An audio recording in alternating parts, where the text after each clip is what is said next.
Have you ever considered how some conversations, thousands of years ago, echo into our present, shaping the very ground we walk on? Or perhaps wondered about the strange facts surrounding figures so monumental, their lives feel more like myth than history? For instance, did you know that the very first queen of Egypt, Merenith, held power over 3,000 years before Cleopatra? The mysteries of ancient power, of rulers whose names we still whisper, truly make you question what past really means. So before you get comfortable, take a moment to like the video and subscribe, but only if you genuinely enjoy what I do here. And so, we begin our journey not with Cleopatra herself, but with the grand, almost absurd ambition of a man who never set foot in Egypt, yet reshaped its destiny for centuries: Alexander the Great. Imagine, if you will, a young Macedonian king sweeping across the known world like a desert wind, his armies an unstoppable force. He wasn't just conquering, he was sketching out a new global order with the tip of his sword. When he finally turned his gaze towards Egypt in 332 BCE, it wasn't a brutal conquest, but more of a liberation from Persian rule, who, let's be honest, weren't exactly winning any popularity contests in the Nile Delta. The Egyptians, weary of foreign dominion, largely welcomed him, perhaps seeing in him a less oppressive overlord. Alexander, ever the visionary, understood the strategic goldmine that Egypt represented: a fertile land, a gateway to Africa, and a breadbasket for his burgeoning empire. He established the magnificent city of Alexandria on the Mediterranean coast, a city that would become a beacon of learning and trade, and, crucially, the future capital of his Egyptian domain. But here's the twist in this epic tale. Alexander, for all his boundless energy and strategic genius, had one glaring flaw. He didn't bother to name an heir. It's like throwing a grand party, inviting everyone, and then just leaving without telling anyone who gets to keep the house. This oversight, this almost casual disregard for succession, plunged his vast empire into a chaotic free-for-all among his generals after his untimely death in 393 BCE. Enter Ptolemy, or Soter, one of Alexander's most trusted generals, a man who had seen it all, from the dusty battlefields of Persia to the exotic wonders of India. He was a survivor, a pragmatist, and perhaps a touch opportunistic, as good generals often are. While other generals were tearing chunks out of each other's territories in a game of imperial whack-a-mole, Ptolemy, with a quiet shrewdness that belied his soldierly exterior, made a rather clever move. He secured Egypt. Think of it as calling dibs on the best piece of pizza at the party. He didn't just seize it. He slowly, deliberately consolidated his power, initially as a satrap, a governor, for Alexander's nominal successors. But as the dust settled from the wars of the Diadochi, the successor was, it became increasingly clear that no one was going to reunite Alexander's sprawling empire. So Ptolemy, seeing the writing on the papyrus, declared himself king of Egypt in 305 BCE, effectively establishing the Ptolemaic dynasty. This wasn't some minor local chieftain. This was a Hellenistic superpower, blending Greek culture, administration, and military prowess with the ancient traditions and wealth of Egypt. It was a bizarre, yet fascinating cultural fusion, like a Greek toga party suddenly being held in a pharaoh's palace. The Ptolemaic dynasty, though Greek in origin, adopted many Egyptian customs, including the rather problematic tradition of brother-sister marriage to keep the royal bloodline pure, or at least confined to a very small genetic pool. This practice, while common among Egyptian pharaohs, would lead to a truly bewildering family tree, full of power struggles, betrayals, and general sibling rivalry that makes modern reality TV look positively tame. Imagine the family dinners. Oh, Ptolemy Tweedine, fancy seeing you here. Still trying to usurp the throne, I see. This tradition, steeped in ancient Egyptian religious beliefs about divine kingship, was embraced by the Ptolemies as a way to legitimize their rule in the eyes of their Egyptian subjects, even as they maintained their Greek identity. Historians still argue whether this practice was more about religious adherence or simply a cold, calculated strategy to concentrate power and prevent external rivals from marrying into the family. Either way, it certainly made for some awkward Christmases. This dynasty would rule Egypt for nearly 3 centuries, a remarkably long run for any ruling family, especially one founded by a foreign general. They accumulated immense wealth, largely thanks to Egypt's fertile lands and strategic position as a trade hub between East and West.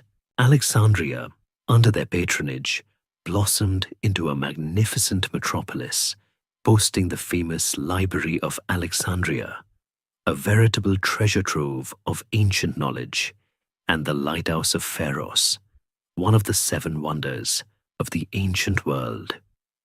It was a city of unparalleled intellectual and architectural grandeur, a true testament to the Ptolemaic vision. However, by the time we get to the final Ptolemies, the dynasty was showing its age. The early vigor and administrative genius had faded, replaced by internal squabbles, corruption, and a growing dependence on Rome, the rising power in the West. The once mighty kingdom was becoming a client state, slowly but surely being drawn into the Roman sphere of influence. Much like a small boat being inexorably pulled into a powerful whirlpool, the stage was set, the ancient foundations laid, and the curtain was about to rise on the very last act of this long, strange play, featuring a queen whose name would echo through eternity. With that rather extensive family tree and the rising power of Rome firmly in mind, let's zoom in on a specific branch of that convoluted Ptolemaic lineage, to a time when the dynasty, though still fabulously wealthy, was definitely past its prime. It was into this world of fading glory and intense familial backstabbing that Cleopatra VII Philopator arrived, probably in late 69 BC. We don't know her exact birth date, which is a bit of a historical bummer, but it gives us an excuse to imagine a grand, possibly overly dramatic, entrance. Her father was Ptolemy Stungd Orlitz, often rather unflatteringly nicknamed the flute player or the bastard. Historians still argue whether this moniker was a genuine reference to his alleged love of music or a thinly veiled insult regarding his questionable legitimacy and unkingly behavior. Either way, it hardly screams powerful, revered monarch. Ptolemy XIV was, to put it mildly, not a strong ruler.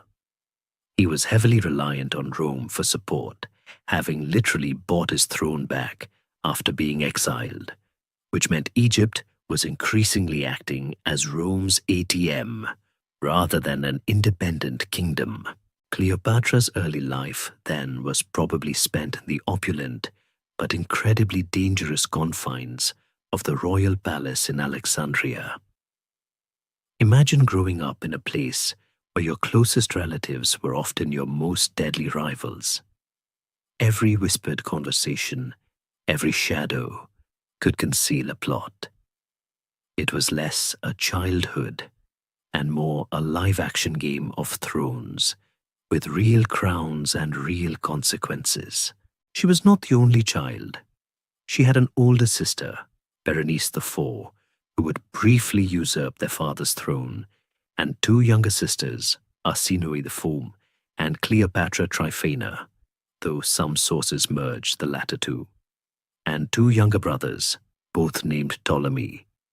Yes, seriously, two brothers named Ptolemy. Because why make it easy? This multitude of siblings, all with a claim to the throne, guaranteed a perpetual state of tension. It's enough to make you wish for a quiet suburban life, isn't it? Despite the constant political turmoil, Cleopatra received an extraordinary education, befitting a Ptolemaic princess. Unlike many of her predecessors, who clung fiercely to their Greek heritage and barely bothered with Egyptian, Cleopatra was fluent in multiple languages, a remarkable feat for her time. She reportedly spoke Egyptian, Greek, of course, Aramaic, Hebrew, Ethiopian, and even the language of the Medes and Parthians.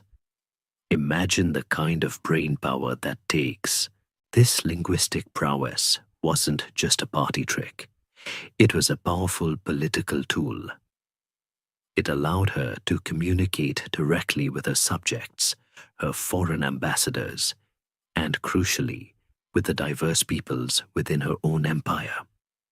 It set her apart from her Ptolemaic ancestors, many of whom didn't even bother to learn Egyptian, preferring to rule through Greek intermediaries. Historians still argue whether her proficiency in Egyptian was a genuine cultural affinity or a pragmatic political calculation to gain popular support. Perhaps it was a bit of both, a blend of necessity and genuine intellectual curiosity. This intellectual curiosity extended beyond languages. She was deeply interested in mathematics, philosophy, literature, and astronomy. She wasn't just a pretty face. She was a sharp, calculating mind, honed by years of observation and intense study. Her childhood was also shaped by Alexandria itself, a city that truly lived up to its name as a center of learning and culture. The Library of Alexandria, though already past its zenith, was still an unparalleled repository of knowledge. The Mauseon, a kind of ancient research institute, buzzed with scholars and thinkers. Cleopatra would have been exposed to the latest scientific theories, philosophical debates, and literary works of the Hellenistic world. It was a cosmopolitan melting pot, a place where different cultures intersected and sometimes clashed. This environment, while intellectually stimulating, also presented a constant reminder of Egypt's increasingly precarious position. Roman merchants and officials were a common sight, their presence a subtle but undeniable sign of Rome's growing influence. The whispers of Roman power, the occasional legions passing through, would have been an ever-present backdrop to her formative years. We often imagine Cleopatra as this fully formed, seductive queen from the moment she appears on the historical stage.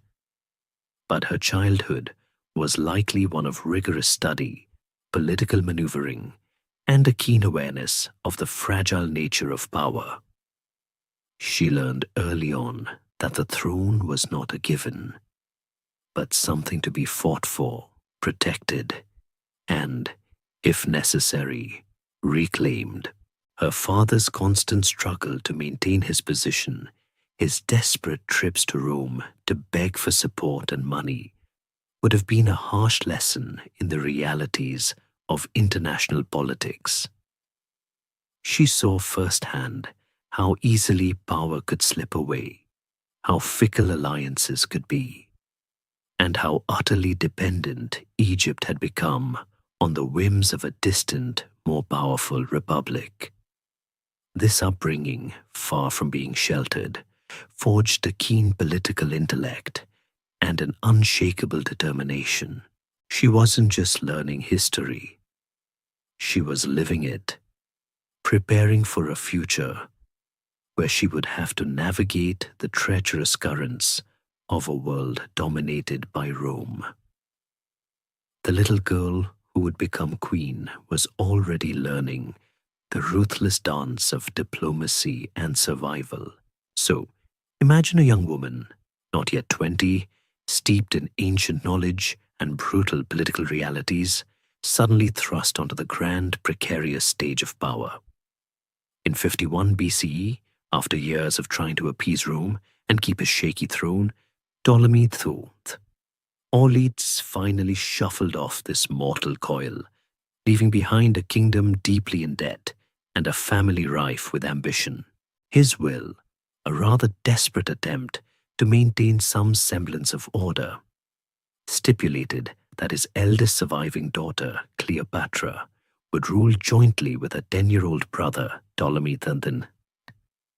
Yes, you heard that right, a 10-year-old. This co-regency was less a partnership and more a ticking time bomb. The idea was to keep the dynasty going, but the reality was that it created an immediate power vacuum.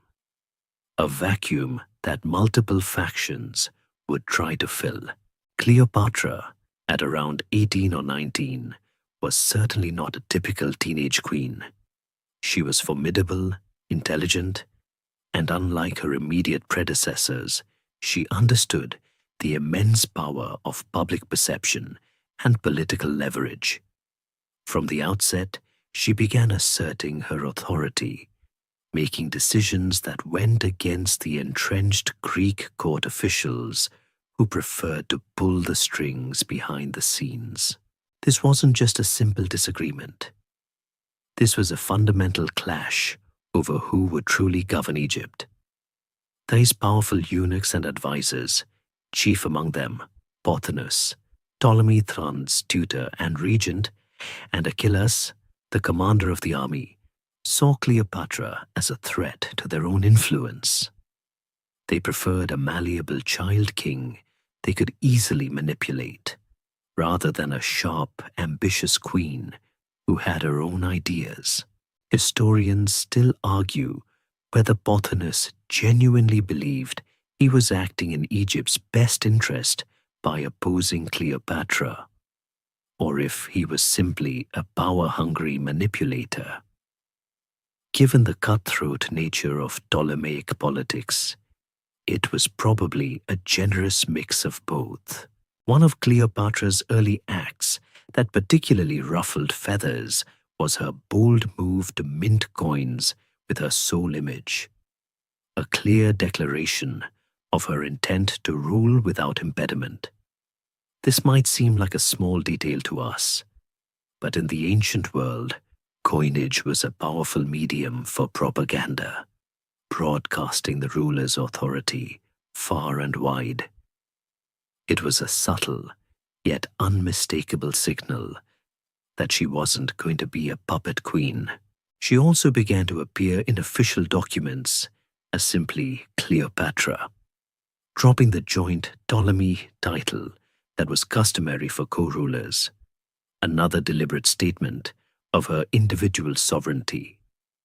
These acts, though seemingly minor, were radical departures from tradition and clear challenges to the established order. The tension between Cleopatra and the court faction, ostensibly ruling in Ptolemy Thothin's name, escalated quickly. It wasn't long before the inevitable happened. By 49 BCE, just 2 years into her reign, the friction became an open conflict. Pothinus and Achillas, sensing Cleopatra's growing power and popularity among the Egyptian populace, orchestrated a coup. They systematically stripped her of her authority and eventually forced her to flee Alexandria.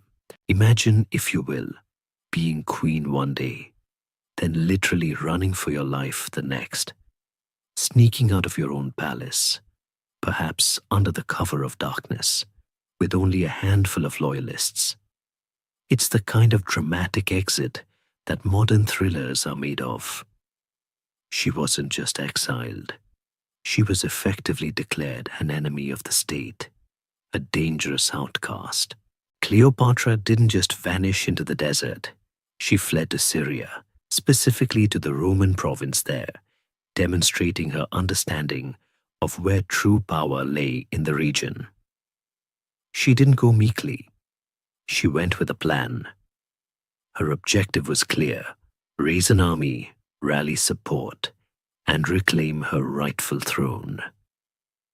She understood that appealing to the Roman authorities, the ultimate arbiters of power in the Eastern Mediterranean, was her best bet. This was a desperate gamble, but Cleopatra was never one to back down from a fight. It's hard not to admire that kind of grit, even if it led to some rather sticky situations. Her younger sister, Arsinoe IV, also fled the capital around this time, but her motives and allegiances remain murky. Was she fleeing with Cleopatra, or was she simply escaping the chaos? Historians are still sifting through the limited evidence, trying to piece together the full story.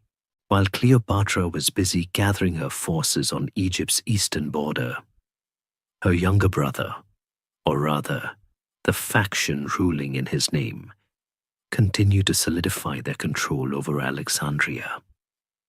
They were effectively running the show, purging Cleopatra's supporters and reinforcing their own positions. But this fragile peace was about to be shattered by an external force, a force so immense that it would completely reorient the political landscape of the entire Mediterranean world, Rome. More specifically, the arrival of Gnaeus Pompeius Magnus, or Pompey the Great, the celebrated Roman general, who was fleeing his arch-rival Julius Caesar after the decisive Battle of Pharsalus. Pompey, seeking refuge and assistance, sailed to Egypt, believing he would find a safe haven with a friendly client kingdom. Oh, how wrong he was. The stage was now perfectly set for an epic collision.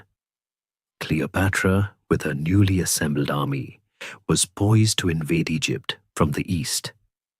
Her brother's faction, comfortable but perhaps too complacent in Alexandria, controlled the heart of the kingdom. And then, like a plot twist straight out of a particularly dramatic opera, the most powerful Roman of his age, Julius Caesar, was about to arrive, hot on Pompey's heels. The Ptolemaic court, in a move that would prove catastrophically short-sighted, decided to make a pragmatic choice. They assassinated Pompey, hoping to curry favor with the victorious Caesar. They presented his severed head to Caesar upon his arrival, a truly horrific welcome to Egypt gift. Little did they know, Caesar, for all his ruthlessness, valued old alliances and the traditions of Roman power. This act, far from endearing them to Caesar, utterly appalled him, and with Caesar now on Egyptian soil, the fate of Cleopatra, her brother, and indeed all of Egypt, hung precariously in the balance. The game, as they say, was well and truly afoot. Imagine this incredibly tense scene. Cleopatra, having fled Alexandria, is busy raising an army on Egypt's eastern frontier, ready to fight her way back to the throne. Meanwhile, in the bustling, treacherous city of Alexandria, her young brother, Ptolemy III, or rather the ruthless eunuch Pothinus and General Achillas, who controlled him, are feeling rather smug about having expelled the troublesome queen. But then, as we discussed, Pompey the Great, Caesar's defeated rival, arrives seeking sanctuary, only to be brutally murdered on their orders. This act, meant to ingratiate them with Caesar, instead sets the stage for a truly cinematic entrance. The political climate of the Mediterranean at this point was akin to a pressure cooker, and Egypt was about to become the principal ingredient. And then Julius Caesar himself arrived in Alexandria, hot on Pompey's trail, expecting to capture his rival. What he found instead was a severed head presented on a platter, a gruesome, audacious gift from Ptolemy III's court. Caesar, a man known for his cold pragmatism, but also for a certain Roman decorum, was reportedly appalled by this act. It wasn't just the brutality. It was the violation of hospitality, the disrespect shown to a former consul of Rome, even one he had just defeated. This move by Pothinus and Achilles was a monumental miscalculation, one that would backfire spectacularly. Caesar, far from being pleased, was deeply offended. He landed in Alexandria with a surprisingly small force, perhaps just a few thousand men, intending to settle the ongoing civil war between Cleopatra and her brother, and more importantly, to collect the vast debts owed to Rome by the Ptolemaic kingdom. After all, the Ptolemies owed a considerable amount of denarii, and Caesar was never one to forget a debt. Cleopatra, ever the shrewd strategist, understood that Caesar's presence was a game-changer. She knew she couldn't rely solely on military force to reclaim her throne. She needed Caesar's backing. But how to get to him? Past her brother's watchful guards in Alexandria. This is where the story takes a turn into legendary territory. A tale so bold, it almost defies belief. The well-known account, popularized by ancient historians like Plutarch, describes her being smuggled into the palace, possibly rolled up in a carpet or a laundry sack. Imagine the scene. A general, the most powerful man in the Roman world, expecting a formal delegation. And instead, a beautiful, determined young queen literally unrolls herself before him. Historians still argue whether the carpet story is literal truth or a dramatic embellishment designed to highlight her daring and ingenuity. Either way, the essence of the story remains. She found a way to bypass her enemies and gain direct access to Caesar, charming him with her intellect and resolve. It's hard not to chuckle at the thought of a Roman legionary being tasked with carrying a laundry sack that felt surprisingly heavy and perhaps fragrant. This secret meeting, occurring in late 48 BCE, was the turning point. Cleopatra, unlike her brother's crude approach, appealed to Caesar's sense of justice and his pragmatic desire for a stable, pro-Roman ruler in Egypt. She presented her case eloquently, portraying herself as the rightful heir, unjustly deposed by ambitious courtiers. Her intelligence, her charm, and her ability to speak directly to Caesar in Greek, a language he admired and often used himself, undoubtedly made a powerful impression. Caesar, never one to miss an opportunity, quickly realized that Cleopatra was a far more intelligent and capable ruler than her young, easily manipulated brother. He saw in her not just a queen, but a potential ally who could secure Egypt's immense wealth and resources for Rome and for himself.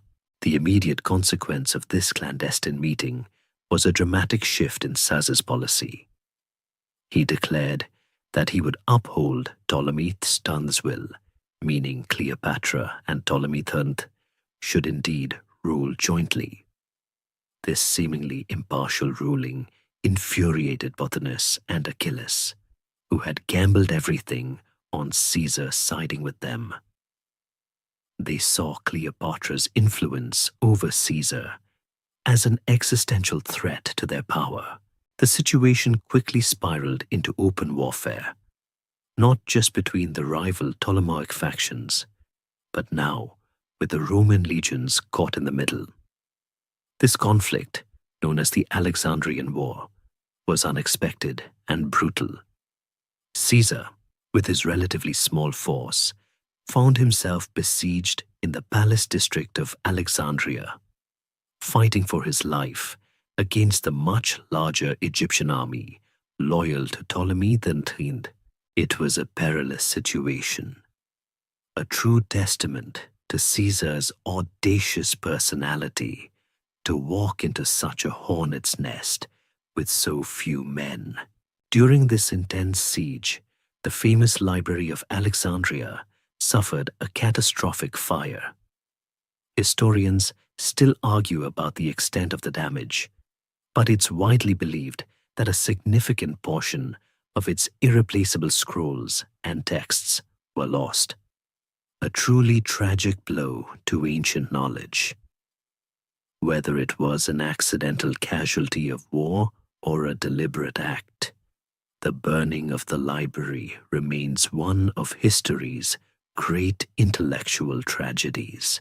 Amidst the chaos and fighting, Cleopatra remained by Caesar's side, sharing the dangers and undoubtedly offering counsel. Her commitment during this perilous time would have further cemented her bond with the Roman general. The stakes were incredibly high. If Caesar fell, so too would her hopes of regaining the throne. It was a dangerous alliance, but for Cleopatra, it was the only path forward. Her life, her throne, and the future of Egypt now hinged entirely on the fortunes of this extraordinary Roman general. So there we are, in the thick of the Alexandrian War, with Julius Caesar, the most powerful man in Rome, effectively trapped in the royal palace district of Alexandria, fighting for his life alongside Cleopatra against the overwhelming forces loyal to her brother, Ptolemy. It's a situation fraught with danger, a siege that dragged on for months, testing Caesar's legendary military acumen and Cleopatra's steadfast resolve. This wasn't some quick skirmish. It was a desperate struggle for survival. A high-stakes gamble where the fate of Egypt, and indeed a significant chunk of the Roman Republic's future, hung in the balance. Imagine the tension, the sounds of battle echoing through the marble halls, the constant threat of being overrun. It certainly wasn't the leisurely vacation Caesar might have envisioned after chasing Pompey across half the known world. The Egyptian forces, led by the shrewd but ultimately ill-fated Pothinus and the army commander Achilles, had the advantage of numbers and familiarity with the city. They controlled the crucial waterways and the land routes, effectively cutting off Caesar's escape. But Caesar was, well, Caesar.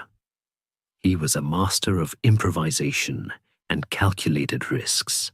He fortified his position, launched daring counterattacks, and even took control of the pharaoh's lighthouse to secure the harbor, a move that effectively cut off Egyptian naval access. During this time, Cleopatra was not merely a passive bystander. She was by Caesar's side, a political advisor and a symbol of the legitimate Ptolemaic claim, bolstering his position among those Egyptians who still harbored loyalties to the true line of pharaohs. Historians still argue about the exact extent of her tactical involvement, but it's clear she wasn't just sitting idly by, filing her nails. She would have provided invaluable intelligence about the local terrain, the political factions, and the strengths and weaknesses of her brother's forces. A particularly dramatic episode during this war involved Cleopatra's younger sister, Arsinoe IV. Remember her? She had fled Alexandria earlier, and now, rather opportunistically, she joined the forces opposing Caesar and Cleopatra. Arsinoe was even proclaimed queen by a faction of the Egyptian army, essentially creating a third claimant to the throne and further complicating an already chaotic situation. She was, by all accounts, as ambitious and cunning as her older sister, perhaps even more ruthless. This sibling rivalry wasn't just a squabble over who got the biggest slice of the cake. It was a brutal fight for absolute power, where family ties meant absolutely nothing. Arsinoe even managed to get Achillas, the general loyal to her brother, assassinated, placing her own general, Ganymedes, in command. Talk about cutting out the middleman. This internal strife within the Egyptian forces, however, ultimately weakened their coordinated efforts against Caesar, ironically playing into his hands. The turning point finally came with the arrival of Roman reinforcements. Caesar, having sent urgent pleas for help, was eventually joined by legions from Syria, led by Mithridates of Pergamon. This fresh influx of seasoned Roman soldiers was exactly what Caesar needed to break the stalemate. With the additional troops, Caesar was able to launch a decisive offensive. The final climactic battle took place near the Nile Delta in the spring of 47 BCE. Ptolemy III, leading his forces, attempted to cross a branch of the Nile River, possibly to escape or to reposition his troops.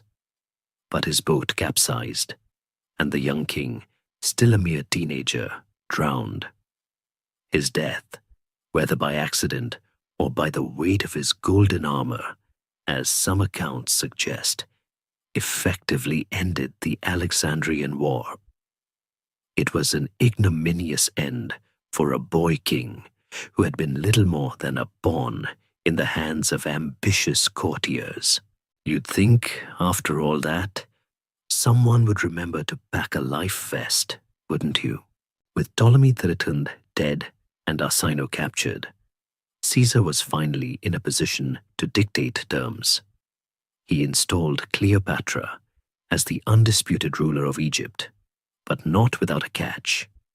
As per her father's will, she was to rule alongside another one of her younger brothers, Ptolemy XIII, who was even younger than Ptolemy III had been, perhaps only 12 years old. This was a clear move by Caesar to ensure a compliant and stable client ruler in Egypt. A young, easily influenced co-ruler was far less of a threat than an ambitious and independent queen, even one he admired. This also meant that Caesar avoided the appearance of direct Roman annexation, which could have stirred up unwanted resentment and rebellions. Egypt remained technically independent, but its independence was clearly underwritten by Roman power. The Alexandrian War had been a harsh lesson for all involved. For Cleopatra, it solidified her rule, but also cemented her dependence on Rome. For Caesar, it was a dangerous detour that nearly cost him his life, but ultimately secured a vital source of wealth and grain for Rome. And for Egypt, it marked the beginning of its final chapter as an independent kingdom, now firmly ensnared in the vast, ever-expanding web of Roman influence. The foundation of Cleopatra's reign was now established, but it was a foundation built on Roman swords and Roman political machinations. The stage was now truly set for the next, equally dramatic act in her life, her relationship with Caesar, and the profound changes it would bring. With the Alexandrian War finally concluded and the political landscape of Egypt seemingly settled by Caesar's decree, Cleopatra found herself at the zenith of her power within Egypt, though keenly aware that this power was inextricably linked to Roman might. Her younger brother, Ptolemy XIII, was merely a figurehead, a boy king existing solely to fulfill the terms of their father's will and appease Roman sensibilities about co-regency. Cleopatra, now the undisputed senior ruler, wasted no time consolidating her authority. She was not content to merely sit on the throne. She aimed to restore the Ptolemaic dynasty to some semblance of its former glory, or at least ensure its survival in a world increasingly dominated by Rome. This wasn't just about personal ambition. It was about the survival of her ancient kingdom. But amidst the political maneuvering and the arduous task of rebuilding Egypt after a civil war, a more personal and ultimately world-changing development was unfolding. The relationship between Cleopatra and Julius Caesar had deepened considerably during the months of the Alexandrian War. Sharing danger, making life or death decisions together, and enduring the siege undoubtedly forged a powerful bond. Caesar, a man of immense intellect and formidable charm himself, was clearly captivated by Cleopatra's intelligence, her charisma, and her unusual ability to engage with him on an equal intellectual footing. This was no mere dalliance with a foreign queen. This was a meeting of two of the most powerful and extraordinary minds of their age. She was certainly beautiful, as ancient sources attest, but it was her sharp wit, her multilingualism, and her regal bearing that truly captivated the Roman general. Historians still argue whether their relationship was primarily a calculated political alliance or a genuine, passionate love affair, but it's likely a complex mixture of both. After all, when you're dealing with people who literally control empires, it's rarely simple. It was during this period, likely in June 47th BCE, that Cleopatra gave birth to a son. This child, born of the union between the Queen of Egypt and the dictator of Rome, was named Ptolemy Caesar, though he would become universally known by his diminutive and perhaps more affectionate nickname, Caesarion, meaning Little Caesar. The birth of Caesarion was an event of monumental significance. For Cleopatra, it represented the ultimate legitimization of her rule and a potential dynastic successor who combined the bloodlines of two powerful empires. It was a potent symbol of her connection to the most powerful man in the world, a living testament to her influence. For Caesar, however, the implications were far more complex and politically perilous. While Cleopatra openly acknowledged Caesarion as Caesar's son, Caesar himself never formally did so.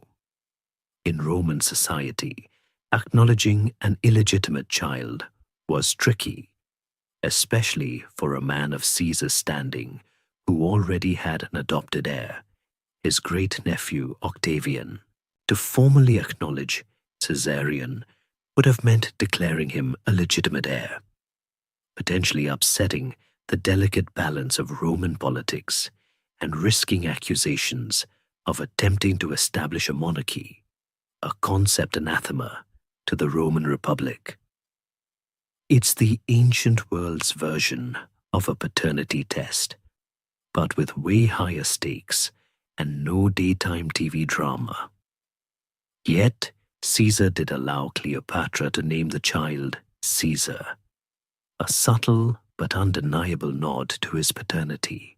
He also spent several more months in Egypt after the war, enjoying a prolonged vacation with Cleopatra, touring the Nile, and engaging in discussions with Egyptian priests and scholars.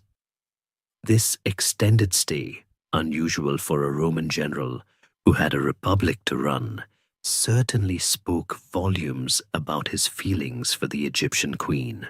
During this post-war period, Caesar helped Cleopatra solidify her rule, offering advice on administration and even supporting some of her domestic policies. He recognized the strategic importance of a stable, friendly Egypt to Rome, especially given its vast grain supplies, which were crucial for feeding Rome's burgeoning population. Cleopatra, in turn, demonstrated her loyalty to Caesar and her understanding of Roman power dynamics. She undoubtedly showed him the wealth and grandeur of her kingdom, reinforcing the idea of Egypt as a valuable ally rather than a conquered province. This alliance, cemented by their personal relationship and the birth of Caesarion, formed a powerful bloc in the Mediterranean. However, the longer Caesar stayed in Egypt, the more murmurs began to spread in Rome. His legions were becoming restless, and the political situation back home, though under his firm control, required his presence. After what was effectively an extended honeymoon, Caesar finally departed Egypt in the summer of 47 BCE, leaving Cleopatra firmly in charge, with Caesarion by her side. He left behind 3 legions, supposedly to protect Cleopatra and secure Roman interests, but also as a not-so-subtle reminder of Roman authority. Their parting was not the end of their story, however. Caesar would eventually invite Cleopatra to Rome. The birth of Caesarion marked a pivotal moment, not just for Cleopatra personally, but for the entire Ptolemaic dynasty. It represented a bold attempt to secure the dynasty's future by intertwining it with the destiny of Rome's most powerful figure. For a queen who had just fought to reclaim her throne, the birth of a son by Julius Caesar was the ultimate statement of her power and her vision for a revitalized Egypt. Little did they know, this child, this little Caesar, would become a pawn in a far greater game. His existence, a threat to some, a symbol of hope to others, and ultimately, a tragic figure caught in the relentless march of history. His arrival on the scene set the stage for Cleopatra's grand but ultimately perilous journey to Rome, a journey that would forever link her name with the very heart of the Roman Republic. With Caesarion, her precious little Caesar, now several months old, and her position as the undisputed ruler of Egypt seemingly secure, Cleopatra embarked on the boldest move of her life outside her own kingdom, a visit to Rome. Imagine the audacity of it. A foreign queen, still relatively young, arriving in the very heart of the republic that had, for centuries, looked down upon monarchs with suspicion and often contempt. This wasn't just a social call. It was a carefully calculated political maneuver, a grand entrance designed to solidify her alliance with Caesar and project her power on the world stage. Historians still argue whether her motivations were purely political, or if there was a genuine desire to be near the man who was now the father of her child. Perhaps it was a delightful blend of both. a delicious cocktail of ambition and affection. Caesar, meanwhile, had returned to Rome a triumphant victor, having quelled various revolts and cemented his position as dictator for life. He was at the absolute pinnacle of his power, virtually untouchable. It was he who extended the invitation to Cleopatra, a testament to the depth of their relationship and his recognition of Egypt's strategic importance. He even had a villa prepared for her and her retinue across the Tiber River on the Janiculum Hill, a rather swanky address overlooking the bustling city. Imagine the Roman elite, ever gossiping, ever judgmental, watching this exotic procession arrive. Cleopatra arrived with her brother husband, the young Ptolemy XIII, and, crucially, her infant son Caesarion, along with a magnificent retinue of Egyptian officials, servants, and treasures. This wasn't just a queen. This was a spectacle, an embassy designed to impress and perhaps subtly intimidate. Her presence in Rome caused an immediate sensation. The city had never seen anything quite like her. Accustomed to their austere Roman matrons, the Romans were fascinated and perhaps a little scandalized by Cleopatra's opulent lifestyle and regal bearing. She wore exotic silks and jewels. Her attendants spoke a cacophony of foreign tongues, and her very presence exuded the ancient mystery and wealth of Egypt. She captivated the Roman populace, who flocked to catch a glimpse of the legendary queen. Imagine the buzz in the forum, the whispered conversations about her beauty, her intelligence, and her undeniable influence over their beloved general. Have you seen her? She truly is a vision. Yes, but they say she even speaks Latin, utterly unheard of. These were the kinds of whispers that would have filled the air. Caesar, in a move that further fueled the gossip and the political anxieties, treated Cleopatra not merely as an allied monarch, but almost as an equal. He set up a golden statue of her in the temple of Venus Genetrix, his patron goddess, right next to the goddess's own image. This was an unprecedented honor, an almost blasphemous gesture to some traditional Romans, and a clear signal of his personal devotion and her elevated status. It was akin to putting your girlfriend's portrait in your family's trophy room, but on a much grander and more politically charged scale. This act, more than any other, enraged many senators and traditionalists who saw it as further proof of Caesar's monarchical ambitions and his blatant disregard for republican norms. For them, Cleopatra represented everything Rome had fought against: foreign influence, autocracy, and effeminate luxury.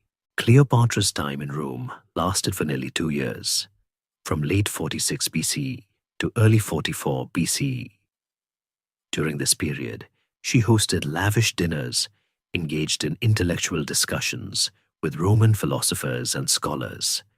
She reportedly impressed Cicero with her intellect, though he later expressed disdain for her, and effectively became a visible and undeniable part of Caesar's court. Caesarion was seen by many as living proof of their relationship, a constant, tangible reminder of their bond. While Caesar never formally acknowledged him as his heir in Rome, the child's striking resemblance to his father was reportedly a topic of much discussion, making official denial a bit of a stretch. This public display of their family unit, however unconventional by Roman standards, further cemented Cleopatra's position as Caesar's paramount foreign ally and intimate companion. Her stay in Rome was, however, not without its detractors. Many influential Romans, particularly those who feared Caesar's growing power and perceived monarchical tendencies, viewed Cleopatra with suspicion and hostility. They saw her as a foreign temptress, a dangerous Eastern queen who was corrupting their revered leader and undermining the very foundations of the Republic.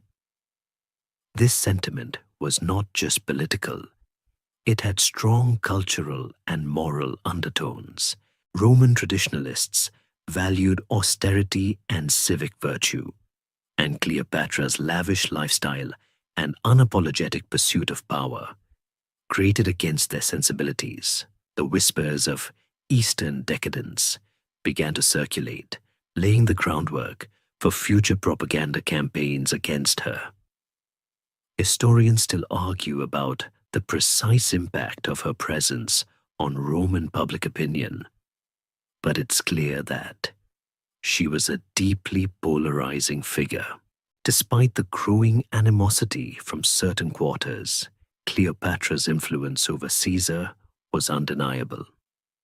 She experienced Roman society firsthand, observed its political machinations, and undoubtedly learned invaluable lessons about the Roman mindset.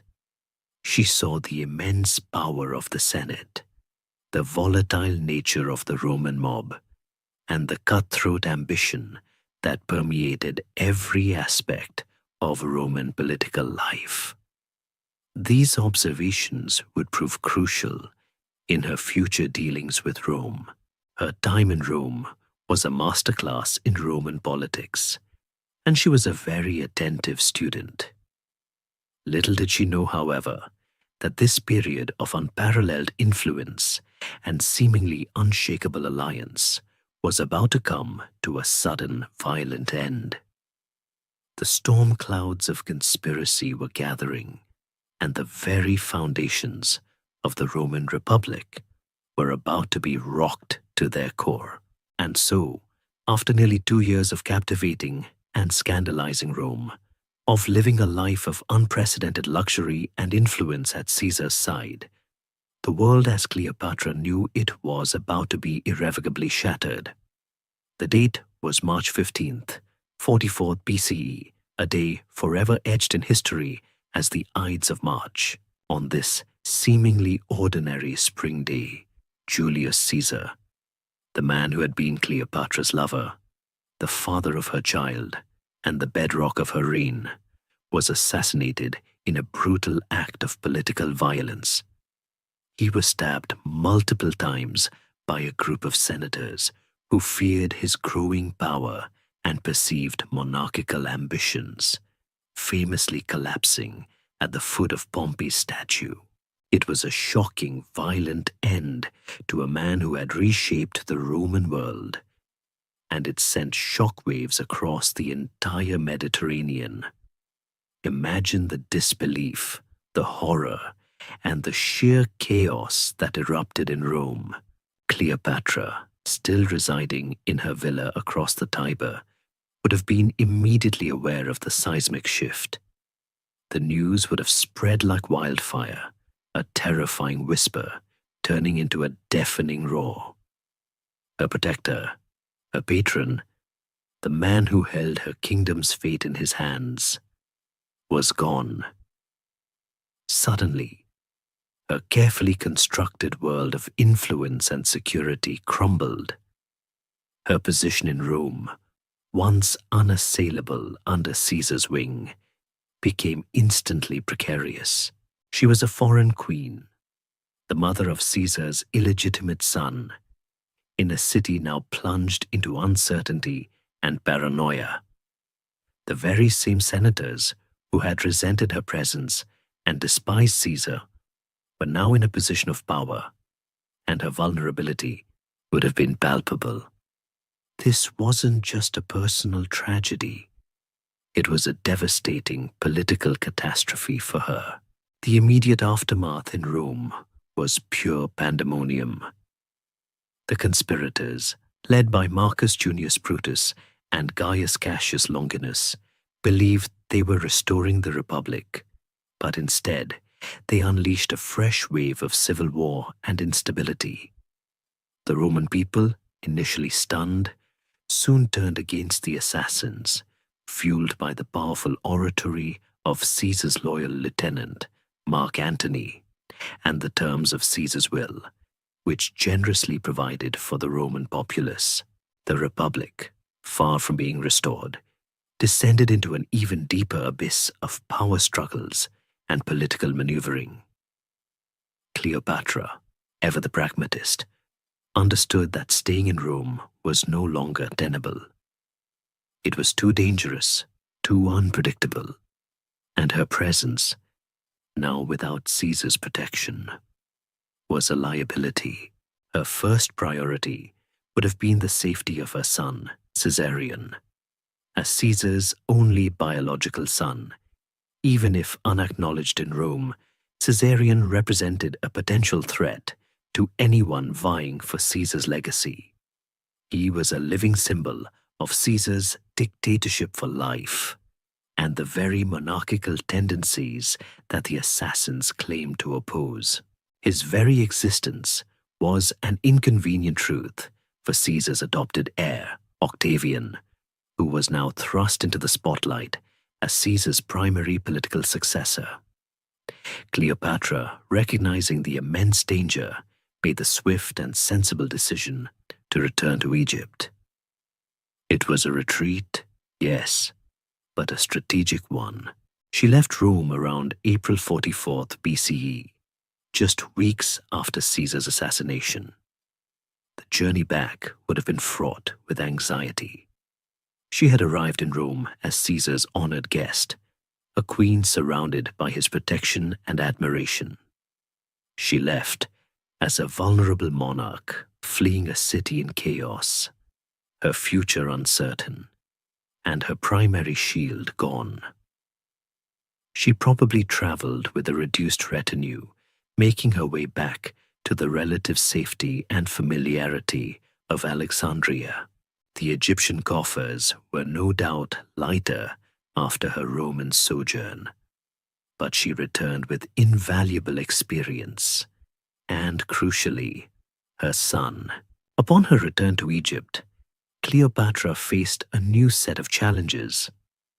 Her brother husband, Ptolemy IX, who had been a compliant figurehead, died shortly after her return, perhaps around the same time she arrived back in Alexandria. The circumstances of his death are shrouded in mystery, with many ancient sources attributing it to poison, hinting at Cleopatra's involvement. Historians still argue whether his death was a convenient illness or a deliberate act by Cleopatra to remove her last remaining co-ruler and consolidate her power entirely, ensuring Caesarion's direct succession. Given her track record and the ruthless nature of Ptolemaic politics, it's not beyond the realm of possibility that she hastened his departure. With Ptolemy XII gone, Cleopatra promptly elevated Caesarion to co-ruler, officially making him Ptolemy V Caesarion, pharaoh of Egypt, alongside his mother. This move was a clear statement. Caesarion was her legitimate heir, and the future of Egypt lay with him. It was a bold declaration, especially considering the political turmoil in Rome. Cleopatra now had to navigate a dramatically altered geopolitical landscape.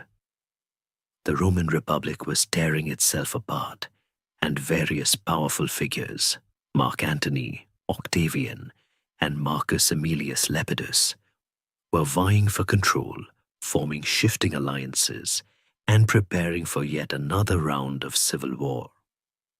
Egypt, with its vast grain reserves and immense wealth, was a prize that all factions would covet. Cleopatra's strategy had to shift from leveraging her personal relationship with a single dominant figure to playing a delicate game of diplomacy with multiple, often hostile, Roman powers. Her survival, and that of her kingdom, now depended on her ability to anticipate the moves of these new Roman strongmen and align herself with the winning side. The comfortable intimacy of her Roman sojourn was over. The era of ruthless survival had begun anew. With Caesar gone and Rome plunged into yet another civil war, Cleopatra found herself back in Alexandria, no longer Caesar's influential guest, but a lone queen on a very precarious throne. The comfortable stability her relationship with Caesar had provided was gone, replaced by a bewildering array of Roman factions, all vying for power. Her immediate priority was to consolidate her position in Egypt and protect her son, Caesarion, now officially Ptolemy Thentient Caesarion, from the turbulent winds blowing from Rome. This meant ensuring domestic tranquility, and perhaps more importantly, carefully observing the chaotic Roman political landscape.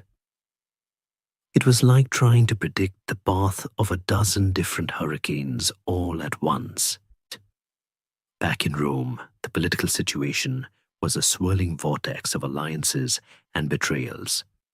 The vacuum left by Caesar's assassination was quickly being filled by three main contenders. First, there was Mark Antony, Caesar's loyal and charismatic lieutenant.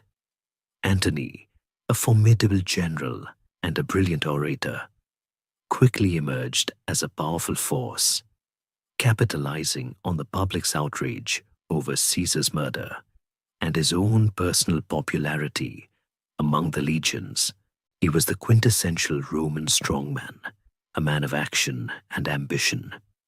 Then there was Octavian, Caesar's adopted son and great-nephew.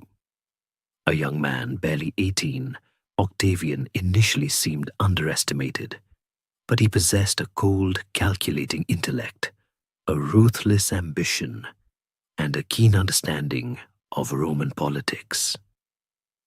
He was the quiet storm, the one you didn't see coming. And finally, there was Marcus Aemilius Lepidus, a less prominent but still powerful general and Caesar's master of horse, effectively his second in command. Lepidus was a somewhat more cautious figure, often acting as a mediator between the two more dominant personalities.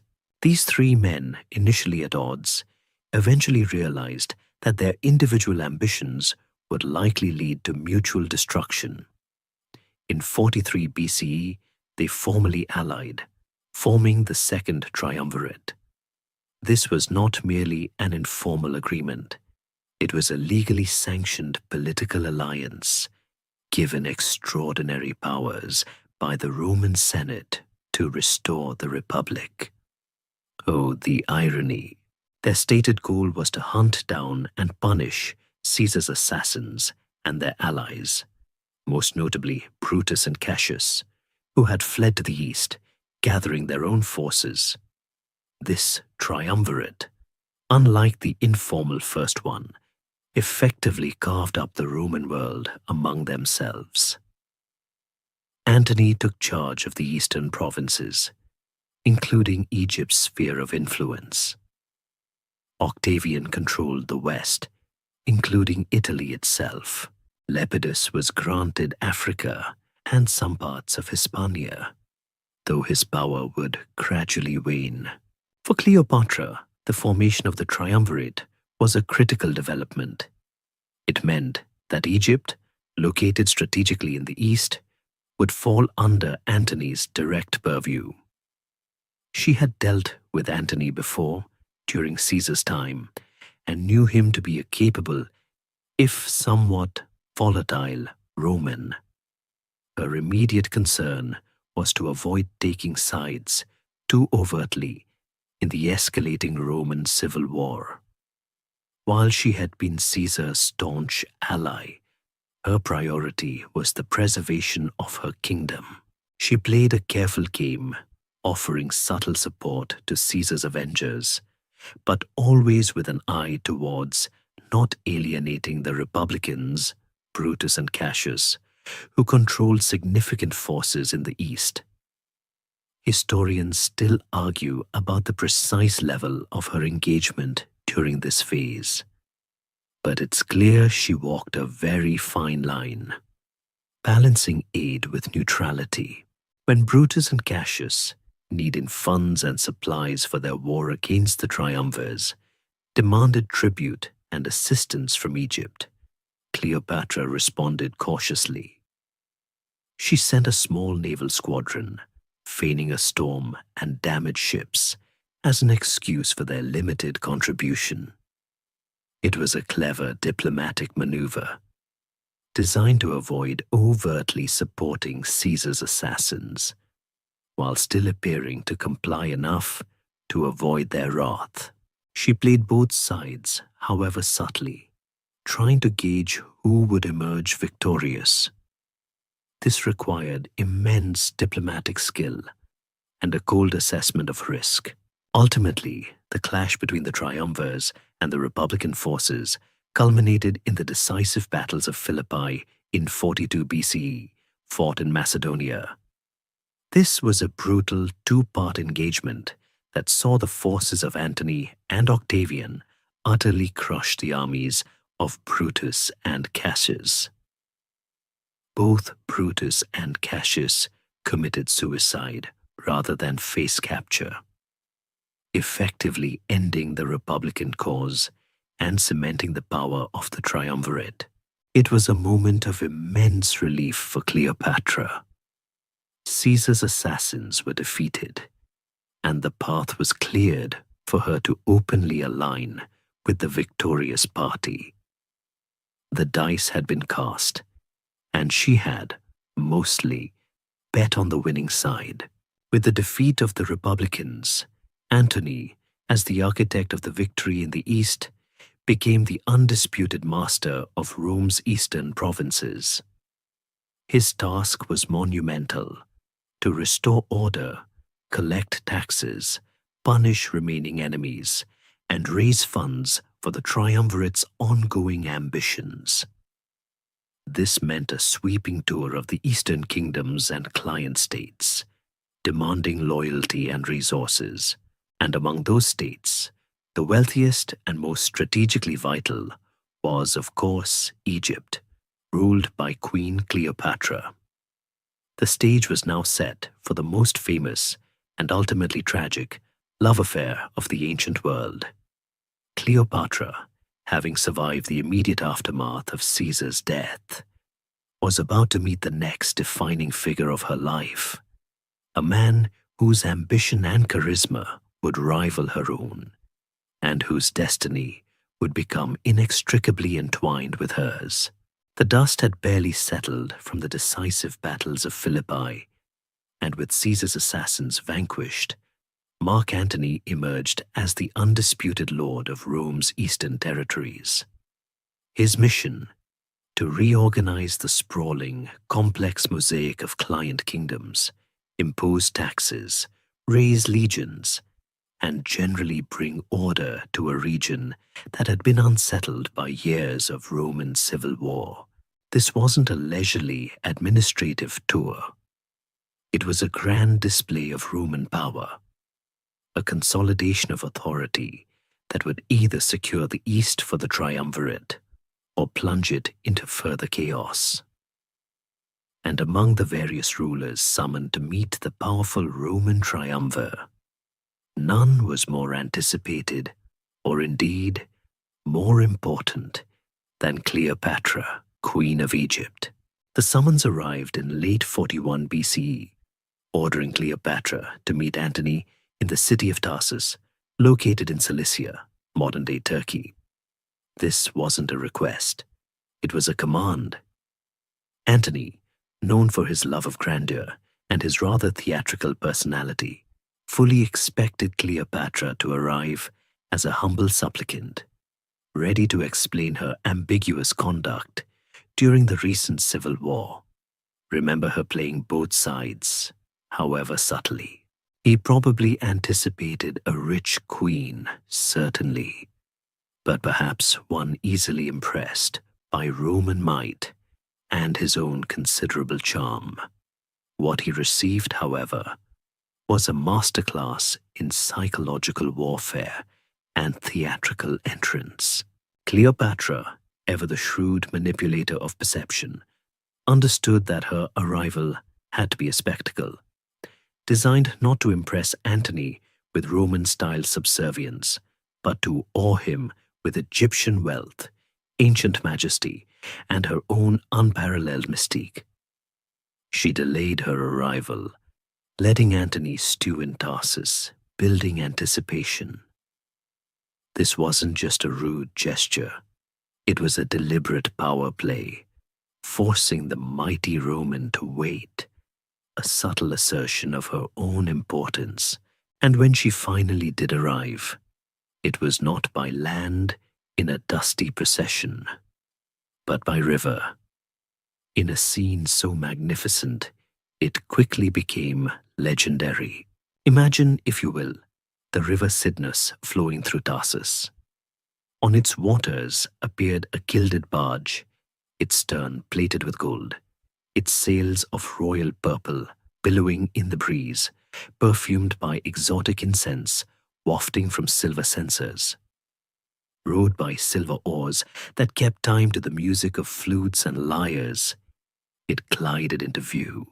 Cleopatra herself reclined under a canopy woven with gold, dressed as Aphrodite, the goddess of love, or perhaps Isis, the Egyptian goddess with whom she often associated herself.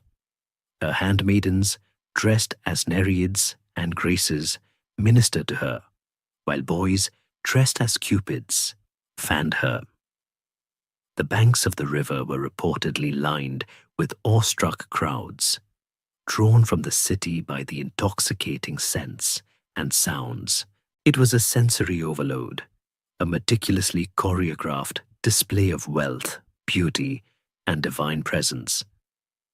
Antony, initially seated on his tribunal, was left speechless, his legions and the entire city abandoning their duties to witness this extraordinary spectacle. He was, to put it mildly, thoroughly upstaged.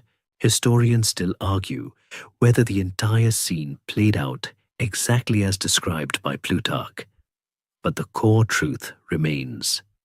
Cleopatra made an unforgettable, show-stopping entrance designed to put Antony on the defensive from the start. It was ancient world marketing at its finest. Antony, intrigued and perhaps a little annoyed by being so utterly outmaneuvered, invited her to dinner. Cleopatra, seizing the initiative, famously replied that she would prefer he come to her. And so he did. The subsequent banquets hosted by Cleopatra were legendary for their extravagance. She reportedly spent astronomical sums on food, drink, and entertainment, even melting pearls into vinegar to drink. A rather dramatic display of wealth, and perhaps a subtle jab at Roman austerity. These weren't just parties. They were carefully crafted demonstrations of Egypt's vast resources and her own personal grandeur, designed to convey to Antony that she was not a mere client queen, but a powerful ruler whose alliance was worth cultivating. Their initial meetings would have been negotiations disguised as social occasions. Antony had come to Tarsus to question her loyalty, to demand funds, and perhaps to reprimand her for her conduct during the war against the conspirators. But Cleopatra, with her unparalleled charm, her sharp intellect, and her multilingual fluency, she could speak to Antony directly in Greek, a rare quality among foreign monarchs, quickly turned the tables. She skillfully defended her actions, blaming the influence of her brother and his courtiers for any perceived disloyalty. More importantly, she made it clear that a stable, prosperous Egypt under her rule was far more beneficial to Rome and to Antony personally than a hostile or unstable one. The political dynamic shifted almost immediately. Antony, a man known for his susceptibility to female charm and his love of luxury, was utterly captivated. He saw not just a queen, but an intelligent, formidable ally whose resources could fund his ambitions and whose company he found intensely stimulating. What began as a formal summons quickly blossomed into a powerful political and personal relationship, one that would redefine the course of their lives and shake the foundations of the Roman world. This was no fleeting romance. This was an alliance forged in the crucible of ambition and attraction, an encounter that would ripple through history and ultimately lead to both their downfall. The queen had arrived, and Antony, for all his power, had truly met his match. The gilded barge had done its work. Antony, who had arrived in Tarsus expecting a humble subject, found himself utterly enthralled by Cleopatra, a woman who possessed not only captivating beauty and legendary charm, but also a fierce intellect and an unshakable sense of her own regal destiny. What began as a political summit quickly transformed into a deep, passionate relationship, a union of two formidable personalities drawn together by ambition, power, and perhaps genuine affection. This wasn't just a fleeting affair. It was the foundation of an alliance that would send tremors through the Roman world. After their initial meetings and lavish banquets in Tarsus, Antony, completely under Cleopatra's spell, left his administrative duties in the hands of his lieutenants and followed her back to Alexandria in late 40 BCE. Imagine the whispers among his Roman retinue, the raised eyebrows, the quiet concern that their formidable leader was being led astray by this Oriental queen. But Antony, a man who lived large and embraced excess, seemed not to care. He spent the winter of 41 to 40 BCE in Alexandria, abandoning his official duties to immerse himself in Cleopatra's world. It was a prolonged holiday of sorts, filled with feasts, entertainments, and intellectual discourse. They formed a legendary drinking society known as the Inimitable Livers, engaging in elaborate games and competitions. One famous story, perhaps exaggerated but illustrative, tells of Cleopatra winning a bet by dissolving a priceless pearl in vinegar and drinking it simply to demonstrate her vast wealth. Historians still argue whether such extravagant displays were primarily for show or genuine examples of their opulent lifestyle. But it's clear they lived on a scale that dwarfed even Roman luxury. During this winter in Alexandria, their personal bond deepened irrevocably. Cleopatra, with her vast knowledge of the East and her political acumen, provided Antony with invaluable insights into the complex dynamics of the region he was now tasked with governing. She was not just a queen, she was a strategic advisor, a partner in governance, offering him a perspective that few Romans could. For Antony, who often preferred action to administration, her intelligence and understanding of the nuances of Eastern politics would have been immensely appealing. He saw in her not just a lover, but a powerful ally whose kingdom could provide the resources he needed for his military campaigns and political ambitions. Their union soon bore fruit, literally. In 40 BCE, while Antony was away from Egypt, Cleopatra gave birth to twins, a boy named Alexander Helios, Helios meaning sun, symbolizing his connection to the East and perhaps a subtle nod to Alexander the Great, and a girl named Cleopatra Selene, Selene meaning moon, her celestial counterpart. The birth of twins, especially a boy and a girl, was seen as an auspicious sign in the ancient world, reinforcing the divine nature of their union and its potential for a new dynasty that would combine the power of Rome and Egypt. These children, following Caesarion, further solidified the personal and dynastic ties between Cleopatra and Antony. It was an unmistakable declaration to the world. Their relationship was serious, fertile, and designed to create a lasting legacy. However, Antony's prolonged absence in Egypt caused significant political problems back in Rome. While he was reveling with Cleopatra, his wife Fulvia and his brother Lucius Antonius initiated a revolt against Octavian in Italy, known as the Perusine War. This conflict, though ultimately unsuccessful, forced Antony to leave Cleopatra and return to Rome to deal with the fallout. It was a stark reminder that despite his power in the East, he was still intrinsically tied to the volatile politics of the Roman Republic and his uneasy alliance with Octavian. Cleopatra, no doubt, understood the necessity of his departure, but it would have been a painful separation after their intense period together. Upon his return to Italy, Antony was forced to reconcile with Octavian, a necessity dictated by the power dynamics of the triumvirate.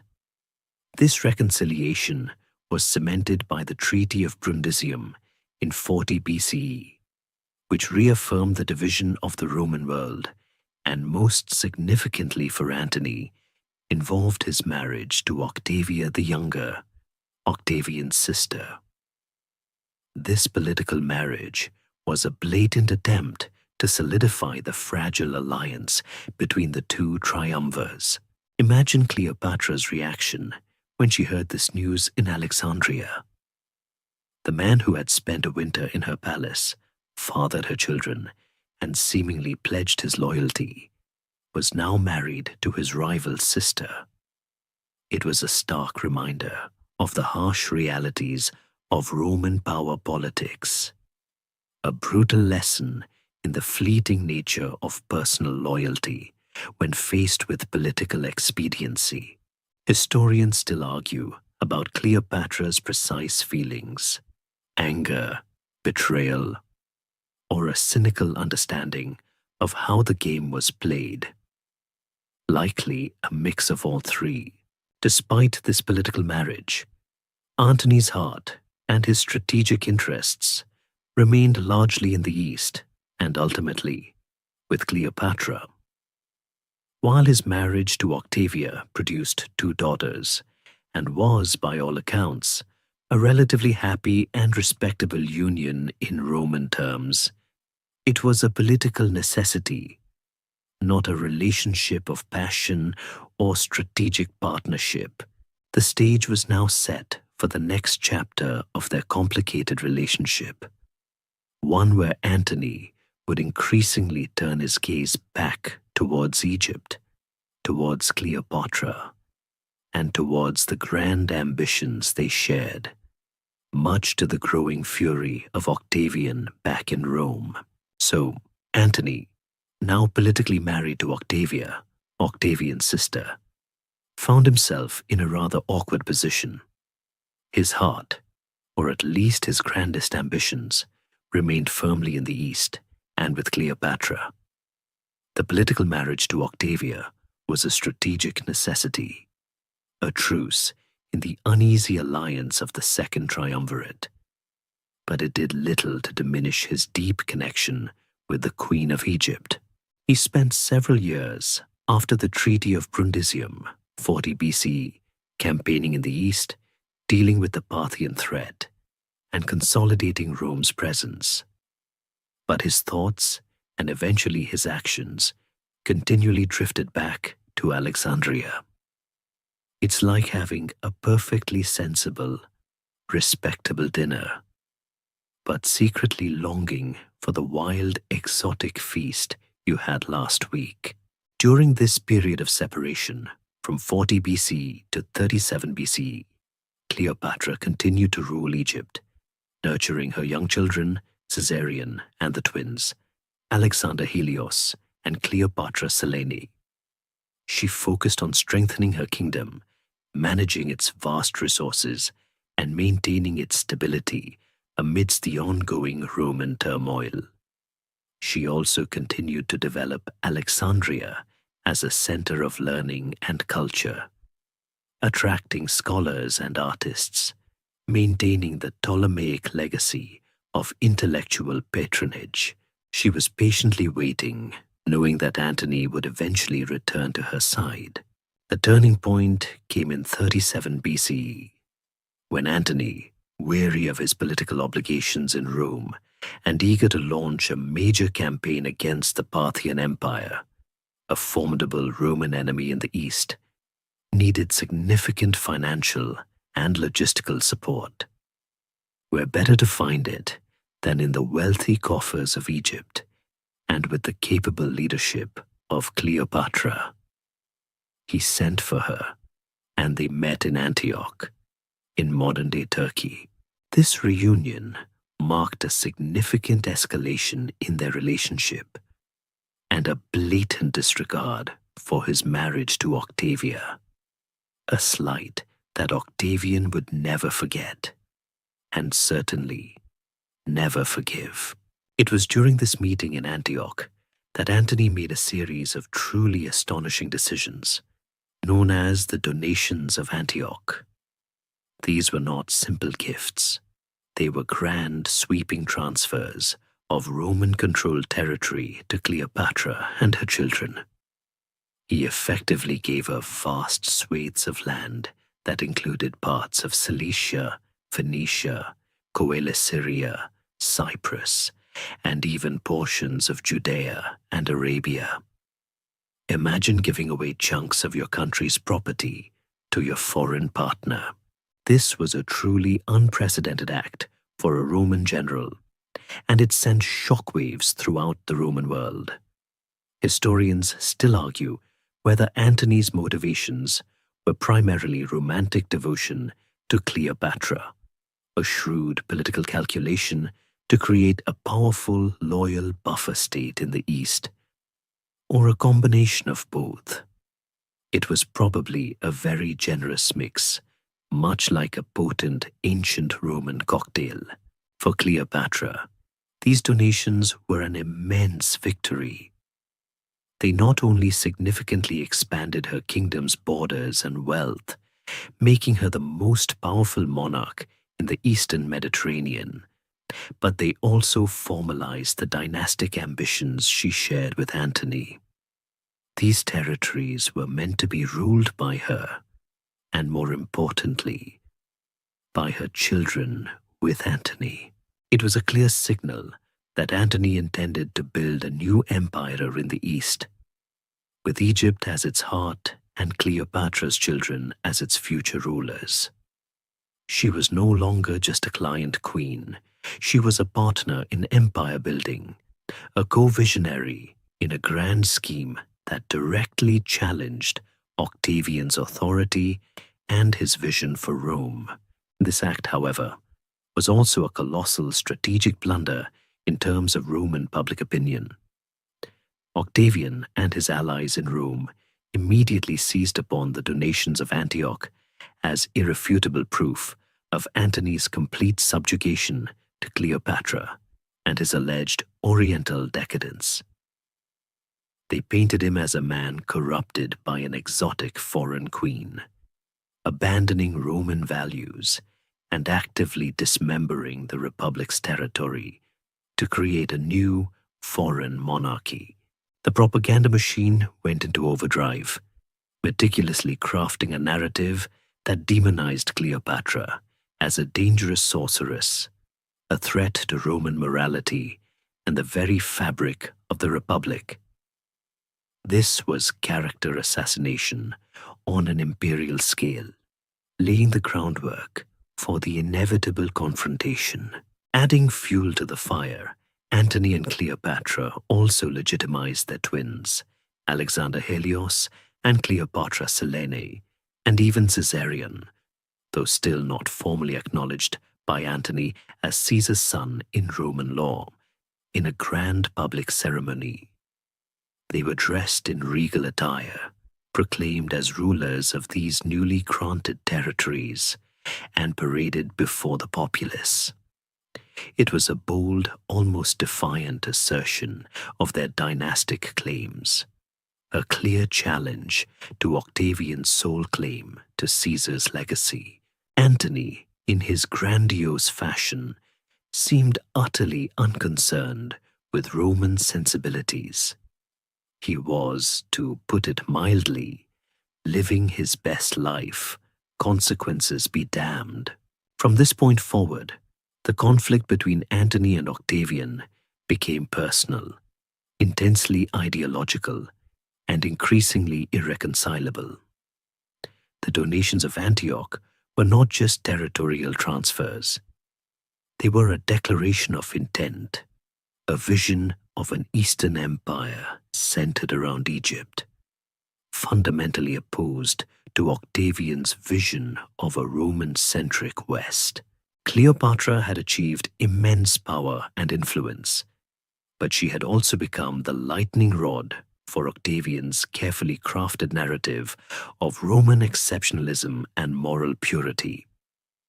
The stage was now set for the final devastating act of the Roman civil wars, with Cleopatra and Antony at its very center, marching towards a destiny that would be both glorious and tragic.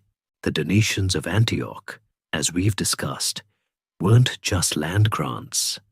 They were a thunderclap, signaling Antony's audacious vision for an Eastern empire with Cleopatra and their children at its heart. This radical move, however, was also a colossal strategic blunder in the fiercely competitive and propaganda-driven world of Roman politics. Back in Rome, Octavian, Caesar's adopted heir, was not just observing these developments. He was meticulously cataloguing them, building a devastating case against Antony and, more powerfully, against Cleopatra. The stage was now set for a propaganda war that would make modern political campaigns look like polite debates over tea. Octavian, a master manipulator of public opinion and a shrewd political operator, understood that he couldn't simply accuse Antony of treason. That was too blunt. Instead, he launched a relentless, multi-pronged smear campaign, carefully crafted to demonize Antony as a degenerate, un-Roman figure, and Cleopatra as the insidious, exotic temptress who had corrupted him. This wasn't just casual gossip. It was a systematic, sustained effort to poison public perception in Rome against the pair. He didn't just whisper, he shouted from the rooftops of the Forum, painting a vivid, albeit entirely biased, picture of their decadence. Central to Octavian's propaganda was the portrayal of Cleopatra as a dangerous foreign sorceress, an Oriental queen who had enslaved Antony with her charms and was actively plotting to subjugate Rome. This played expertly on existing Roman prejudices against Eastern cultures, which were often viewed as luxurious, effeminate, and morally corrupt. She was depicted not as a legitimate monarch, but as a manipulative siren, a whore queen, to use the utterly charming language of the time, who sought to bring the glorious republic to its knees. Remember her opulent entrance at Tarsus. Octavian's spin doctors would have had a field day with that, turning a display of regal majesty into an example of wasteful excess and un-Roman depravity. Historians still argue about the true extent of Roman hatred towards Cleopatra, or if it was largely a construct of Octavian's propaganda. It's safe to say, however, that it was effective enough to sway public opinion against her. Antony, too, became a primary target. He was accused of abandoning his Roman wife, Octavia, Octavian's beloved sister, remember, for a foreign paramour, a clear sign of his moral decay. His adoption of Egyptian customs, his participation in Cleopatra's lavish lifestyle, and especially the donations of Alexandria, the public ceremony where he formally acknowledged his children with Cleopatra and granted them vast territories, were all presented as undeniable proof of his betrayal of Roman values. Octavian claimed that Antony was under Cleopatra's complete control, that he was so infatuated he was willing to transfer Roman territory to her children, and even move the capital of the Roman Empire to Alexandria. "Can you believe it, citizens?" the propagandists would cry. "Our glorious Rome, subservient to an Egyptian queen." It was a powerful narrative, tapping into Roman pride and xenophobia.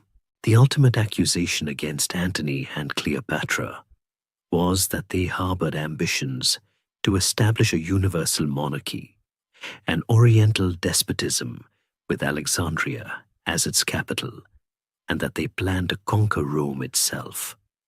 This played directly into Roman fears of kingship, a concept they had violently rejected centuries earlier. Octavian painted a terrifying picture.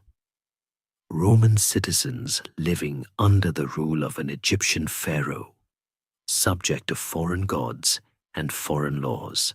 He even went so far as to claim that Cleopatra planned to sit on the Capitol in Rome and dispense justice. A truly horrifying image for the proud Romans. This was, of course, a gross exaggeration, but it was incredibly effective. Octavian also meticulously collected Antony's perceived transgressions. He intercepted Antony's will, which reportedly confirmed his desire to be buried in Alexandria alongside Cleopatra, and sensationally read it aloud in the Senate. This was a masterstroke, presenting seemingly irrefutable proof of Antony's complete abandonment of Rome and his deep devotion to Cleopatra and Egypt. The Roman people were shocked and outraged. It was the ancient equivalent of leaking compromising emails, but with way more dramatic flair. This relentless propaganda campaign was incredibly successful. By the time the final confrontation arrived, Octavian had largely succeeded in turning Roman public opinion decisively against Antony and Cleopatra. He had framed the coming conflict not as another Roman civil war, but as a righteous crusade to defend Rome's honor, its values, and its very existence from a foreign threat personified by the seductive and dangerous Queen of Egypt. He had effectively transformed a complex political struggle into a clear-cut battle between good, Roman virtue, and evil, Eastern decadence. Historians still argue about whether Octavian genuinely believed his own propaganda, or if it was purely a cynical political tool, but its impact was undeniable. The stage was now set for the final cataclysmic showdown, with the entire weight of Roman public opinion, carefully manipulated by Octavian, now arrayed against the fated lovers. The relentless drumbeat of Octavian's propaganda had finally reached a fever pitch, meticulously crafting an image of Antony as a corrupted Roman and Cleopatra as the ultimate foreign menace. The political maneuvering, the territorial disputes, and the increasingly personal insults had all been leading to one inevitable conclusion: open warfare. The fragile peace of the triumvirate had completely shattered, and the Roman world braced itself for the final decisive confrontation between Octavian in the west and Antony and Cleopatra in the east.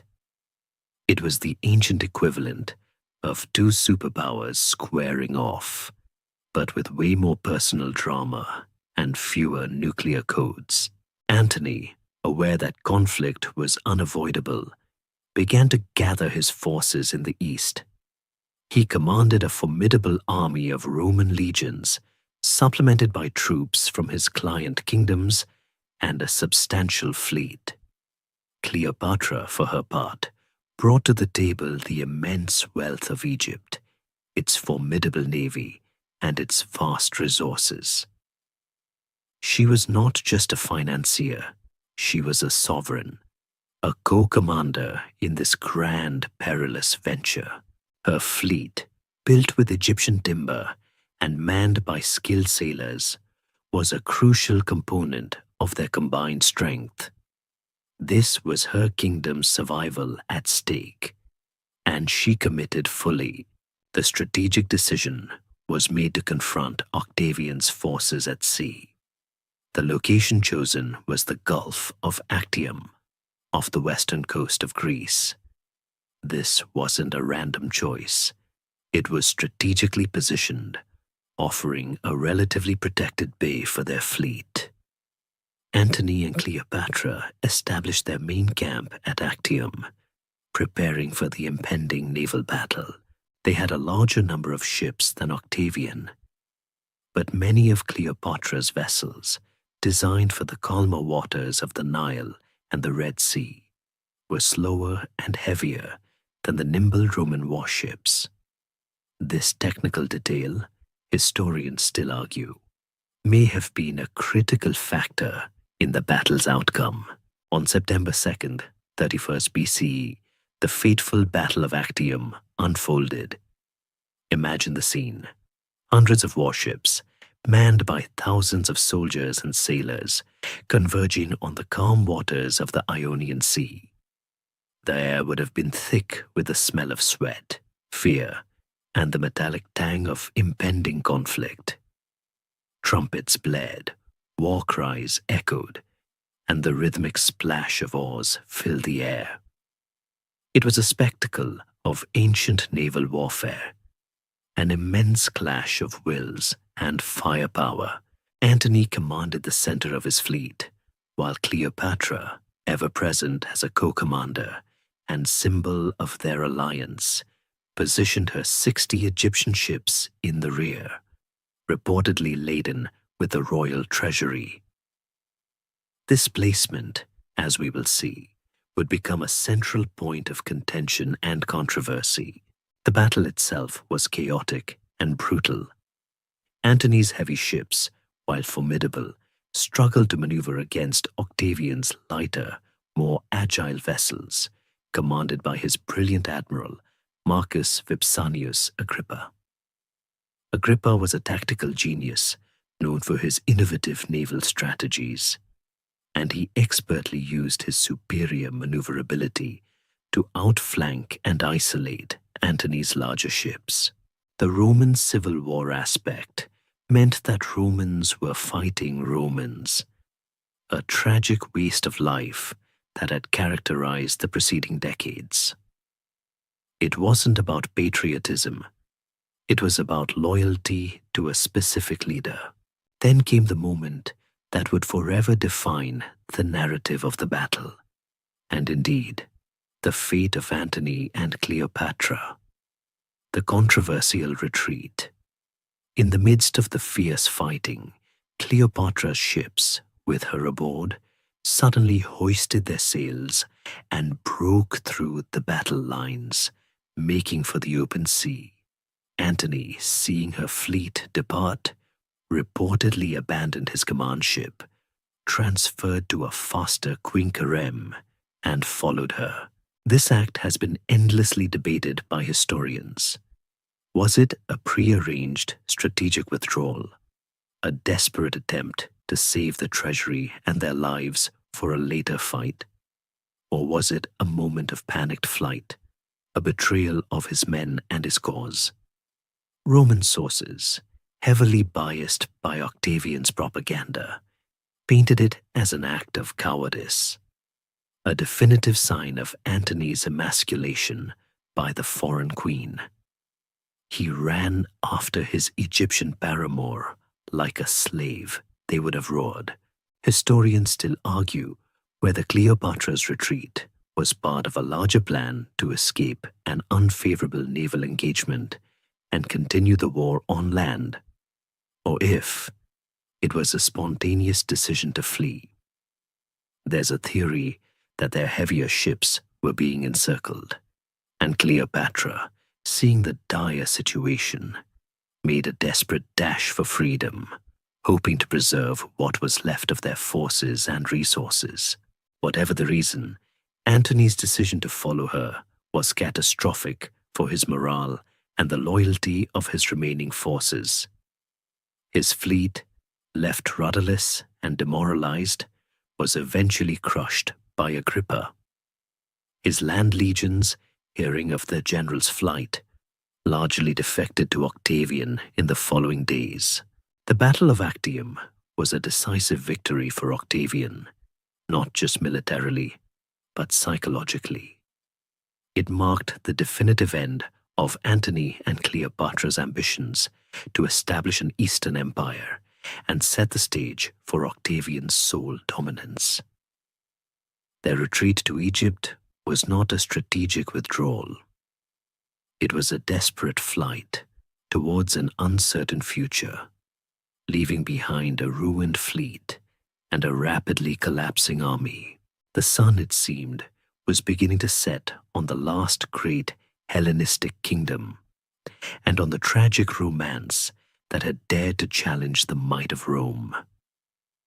The world watched as the once glorious figures of Antony and Cleopatra began their long, slow, and ultimately unavoidable descent. The disastrous Battle of Actium was more than just a military defeat. It was a psychological and political cataclysm for Antony and Cleopatra. Their grand ambitions for an Eastern empire lay shattered on the Ionian Sea, and the immediate aftermath was a desperate flight back to Egypt. Imagine the somber mood on Cleopatra's ship as they sailed away from the wreckage. The whispers of defeat, the gnawing certainty that their world had just been irrevocably altered. Antony, having abandoned his men, must have been reeling from the utter humiliation, his formidable pride severely wounded. Upon their return to Egypt, they faced an agonizing reality. Octavian was coming, and he would come with the full, relentless force of Rome's victorious legions. There was no escaping the inevitable confrontation. Yet, even in defeat, Cleopatra and Antony displayed a remarkable, almost defiant, resilience.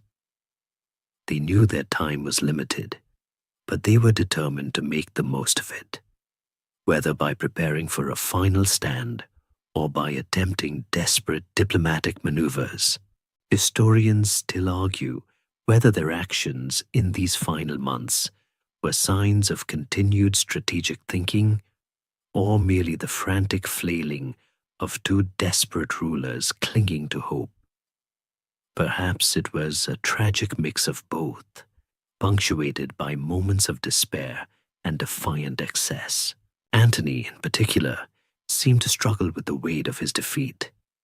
He retreated into a period of deep despair and self-pity, isolating himself in a villa on the island of Pharos, calling himself Timon, a legendary misanthrope. It was a stark contrast to his usual boisterous, larger-than-life persona. Cleopatra, however, ever the pragmatist, refused to succumb to despondency. She began making preparations, not just for defense, but for potential escape. She initiated a plan to transport her remaining fleet, or at least a portion of it, across the Isthmus of Suez to the Red Sea, hoping to find refuge in distant lands like India, beyond Rome's reach. It was a bold, almost fantastical scheme, reflecting her desperate desire to preserve her dynasty and her children. Imagine the logistical nightmare of dragging warships overland, a testament to her determination and perhaps her desperation. Unfortunately, this daring plan was thwarted by local tribes who destroyed some of the ships, a sign that fate, it seemed, was conspiring against them. Despite these setbacks, life in Alexandria, under Cleopatra's lead, took on a surreal quality. Aware that their time might be short, they reportedly engaged in a period of lavish indulgence and defiant revelry. This wasn't necessarily a sign of frivolity. It was perhaps a conscious effort to project an image of strength and stability to their subjects and to themselves, a defiant last hurrah in the face of impending doom. They founded a new society, the Companions in Death, or Synapothanumeni, echoing their earlier inimitable livers. This morbid name suggests a dark humor, a resigned acceptance of their shared fate, and a determination to face it together. These were not just parties, they were acts of shared fatalism, a way to numb the gnawing fear of the inevitable. Meanwhile, Octavian was not idle. He meticulously consolidated his control over the Roman East, securing client kingdoms and ensuring no one could rally support for Antony and Cleopatra. He advanced slowly but inexorably towards Egypt, tightening the noose. His propaganda continued relentlessly, portraying the coming invasion as a liberation of Egypt from the corrupting influence of Cleopatra and the tyrannical rule of Antony. He carefully spun the narrative to frame it as a just war, designed to restore order and protect Roman honor, rather than a brutal conquest. As Octavian's forces drew closer, Antony made a final, desperate attempt to rally his remaining legions and put up a fight. He even achieved a small, temporary victory in a skirmish outside Alexandria, which briefly lifted his spirits and those of his loyalists. This brief flicker of hope, however, was quickly extinguished. The vast majority of his land forces, demoralized and recognizing the futility of continued resistance, began to defect to Octavian. The end was clearly in sight. In the face of this overwhelming threat, Cleopatra also engaged in desperate diplomatic maneuvers. She secretly sent messages to Octavian, attempting to negotiate. She offered to abdicate in favor of her children, promising to step aside if he would guarantee their safety and the continuation of the Ptolemaic dynasty. Octavian, ever the shrewd pragmatist, responded, but his terms were simple and unyielding. Cleopatra must surrender unconditionally, and Antony must be handed over. He refused to give any guarantees regarding her children, though he hinted that if she delivered Antony to him, her own life might be spared. It was a cruel, calculated offer, designed to sow discord between the doomed lovers. Historians still argue about the precise details of these secret negotiations, but it's clear that Cleopatra tried every avenue, however desperate, to save her kingdom and her family. But Octavian had tasted victory, and he wanted absolute, unequivocal triumph, the stage was set for the final heartbreaking collapse of their world. The final act of this grand tragedy was upon them, with Octavian's legions closing in on Alexandria and their own forces dwindling rapidly due to desertions. Antony and Cleopatra faced their ultimate reckoning. The defiant revelry and desperate schemes of the past months now gave way to a grim reality. The city of Alexandria, once a beacon of Hellenistic splendor, was about to become the backdrop for the final heartbreaking downfall of the last pharaoh of Egypt and the Roman triumvir who had chosen love over empire. Imagine the palpable tension in the air, the fear mixed with a defiant sense of doom, as the shadow of Rome loomed larger with each passing day.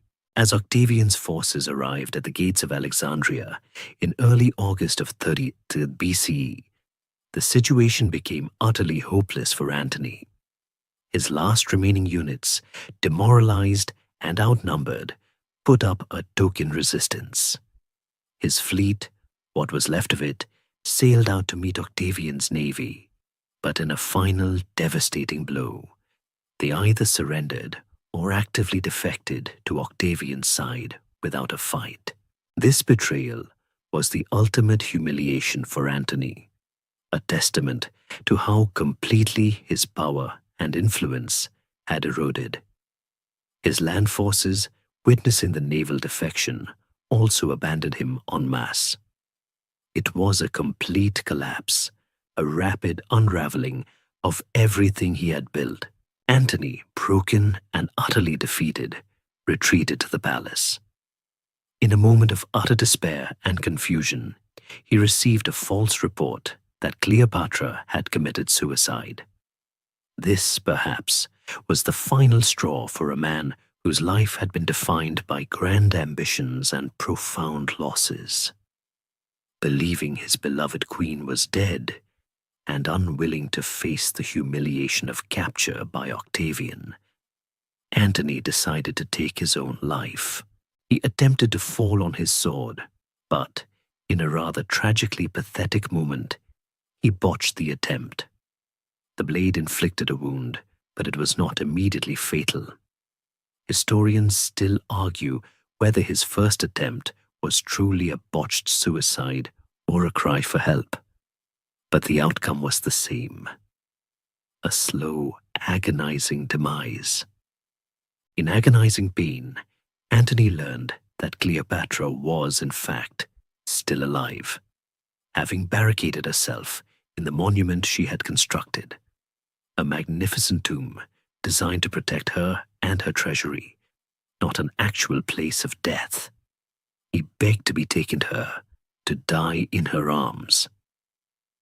His loyal attendants, with immense effort, carried the dying Antony to the monument. Unable to open the heavy doors, Cleopatra and her two handmaidens reportedly hauled the mortally wounded Antony up to the window with ropes, a truly dramatic and heartbreaking scene. Imagine the desperation, the sheer physical effort, as they pulled his heavy frame upwards. He bled out in her arms, exchanging a final whispered farewell. He died on August 1st, 30 BCE, bringing a tragic end to one of the most powerful and flamboyant figures of the Roman world. Cleopatra, now utterly alone and surrounded by Octavian's victorious forces, was captured shortly after Antony's death. Octavian, ever the calculating pragmatist, immediately secured her person and her treasury. His primary goal was to parade her in his triumphal procession back in Rome, a clear symbol of his ultimate victory over the East and the vanquishing of his most potent rival. He wanted to display her as a trophy, a tangible representation of his triumph. He placed her under close guard, ensuring she had no means to escape or take her own life. even assigning his freedman Epaphroditus to watch her constantly. It was a gilded cage, but a cage nonetheless. During her captivity, Cleopatra reportedly attempted one final desperate diplomatic gamble. She sent messages to Octavian requesting an audience. When granted, she used every ounce of her famous charm, intellect, and regal presence to try and sway him. She presented him with a detailed account of Egypt's treasury, deliberately holding back some items to create a sense of intrigue. She appealed to his mercy, speaking of her children and the future of her dynasty. She was trying to negotiate, to find any way to preserve some semblance of power for her offspring, or at least ensure their survival. Historians still argue about the true nature of their conversations. Did she genuinely try to seduce him, or was it purely a political performance? Given Octavian's cold, calculating nature, it's highly unlikely she could have charmed him as she had Caesar and Antony. He was immune to her legendary allure, seeing her only as a political obstacle and a triumphal prize. He offered vague promises about her children, but refused to give any firm guarantees, keeping her hopes and her compliance alive. But Cleopatra, despite her desperate pleas and her seemingly compliant demeanor, had a secret plan. She knew the indignity of being paraded through Rome in chains, a spectacle of a conquered queen, would be the ultimate humiliation, a fate worse than death for a woman of her pride and royal lineage. She was a pharaoh, a goddess in her own right, and she would not allow herself to be reduced to a Roman trophy. Her capture and her ultimate defiance set the stage for one of history's most iconic and mysterious suicides. The stage was set for her final dramatic act, an ending chosen on her own terms. With Antony dead and Octavian's legions in control of Alexandria, Cleopatra found herself in the ultimate confinement, a prisoner in her own city, meticulously guarded to ensure she couldn't cheat Octavian of his most coveted prize, her public humiliation in a Roman triumph. But for Cleopatra, a queen who considered herself a living goddess, the very idea of being paraded through the streets of Rome in chains, a spectacle for the conquering general, was an unspeakable indignity, a fate she simply refused to accept. Imagine the profound despair and fierce pride warring within her in those final days. She was determined to dictate the terms of her own end, to choose her destiny even in defeat. The details surrounding Cleopatra's final act are shrouded in mystery and legend, making it one of history's most debated and iconic suicides. The generally accepted account, passed down by ancient historians like Plutarch and Dio Cassius, involves a snake, specifically an asp, a small Egyptian cobra, often associated with divine royalty. Historians still argue about the precise species of snake, or if it was even a snake at all, with some theories suggesting poison or another discrete method. But the enduring image of the asp is powerful, deeply symbolic of her Egyptian heritage and her desire for a death that was both regal and secret. Cleopatra was held in a relatively luxurious part of the palace, but under constant surveillance. Yet somehow, she managed to arrange for the means of her death to be smuggled in. The most popular version of the story claims the asp was brought to her in a basket of figs, or perhaps hidden within a vase of flowers. The guards, perhaps complacent or intentionally lax, failed to thoroughly inspect the seemingly innocent delivery. This act of deception speaks volumes about Cleopatra's cunning, even in her darkest hour, and her sheer determination to control her final narrative. It was an ingenious way to bypass the watchful eyes of her Roman captors, turning a seemingly innocuous delivery into the instrument of her defiance. You might even say she had a rather fruitful plan. On August 12th, 30th BCE, just 11 days after Antony's death, Cleopatra made her final preparations. She reportedly bathed, dressed in her finest royal robes, and lay on her golden couch, ready to meet her end with dignity and ceremony. She wrote a letter to Octavian requesting to be buried alongside Antony.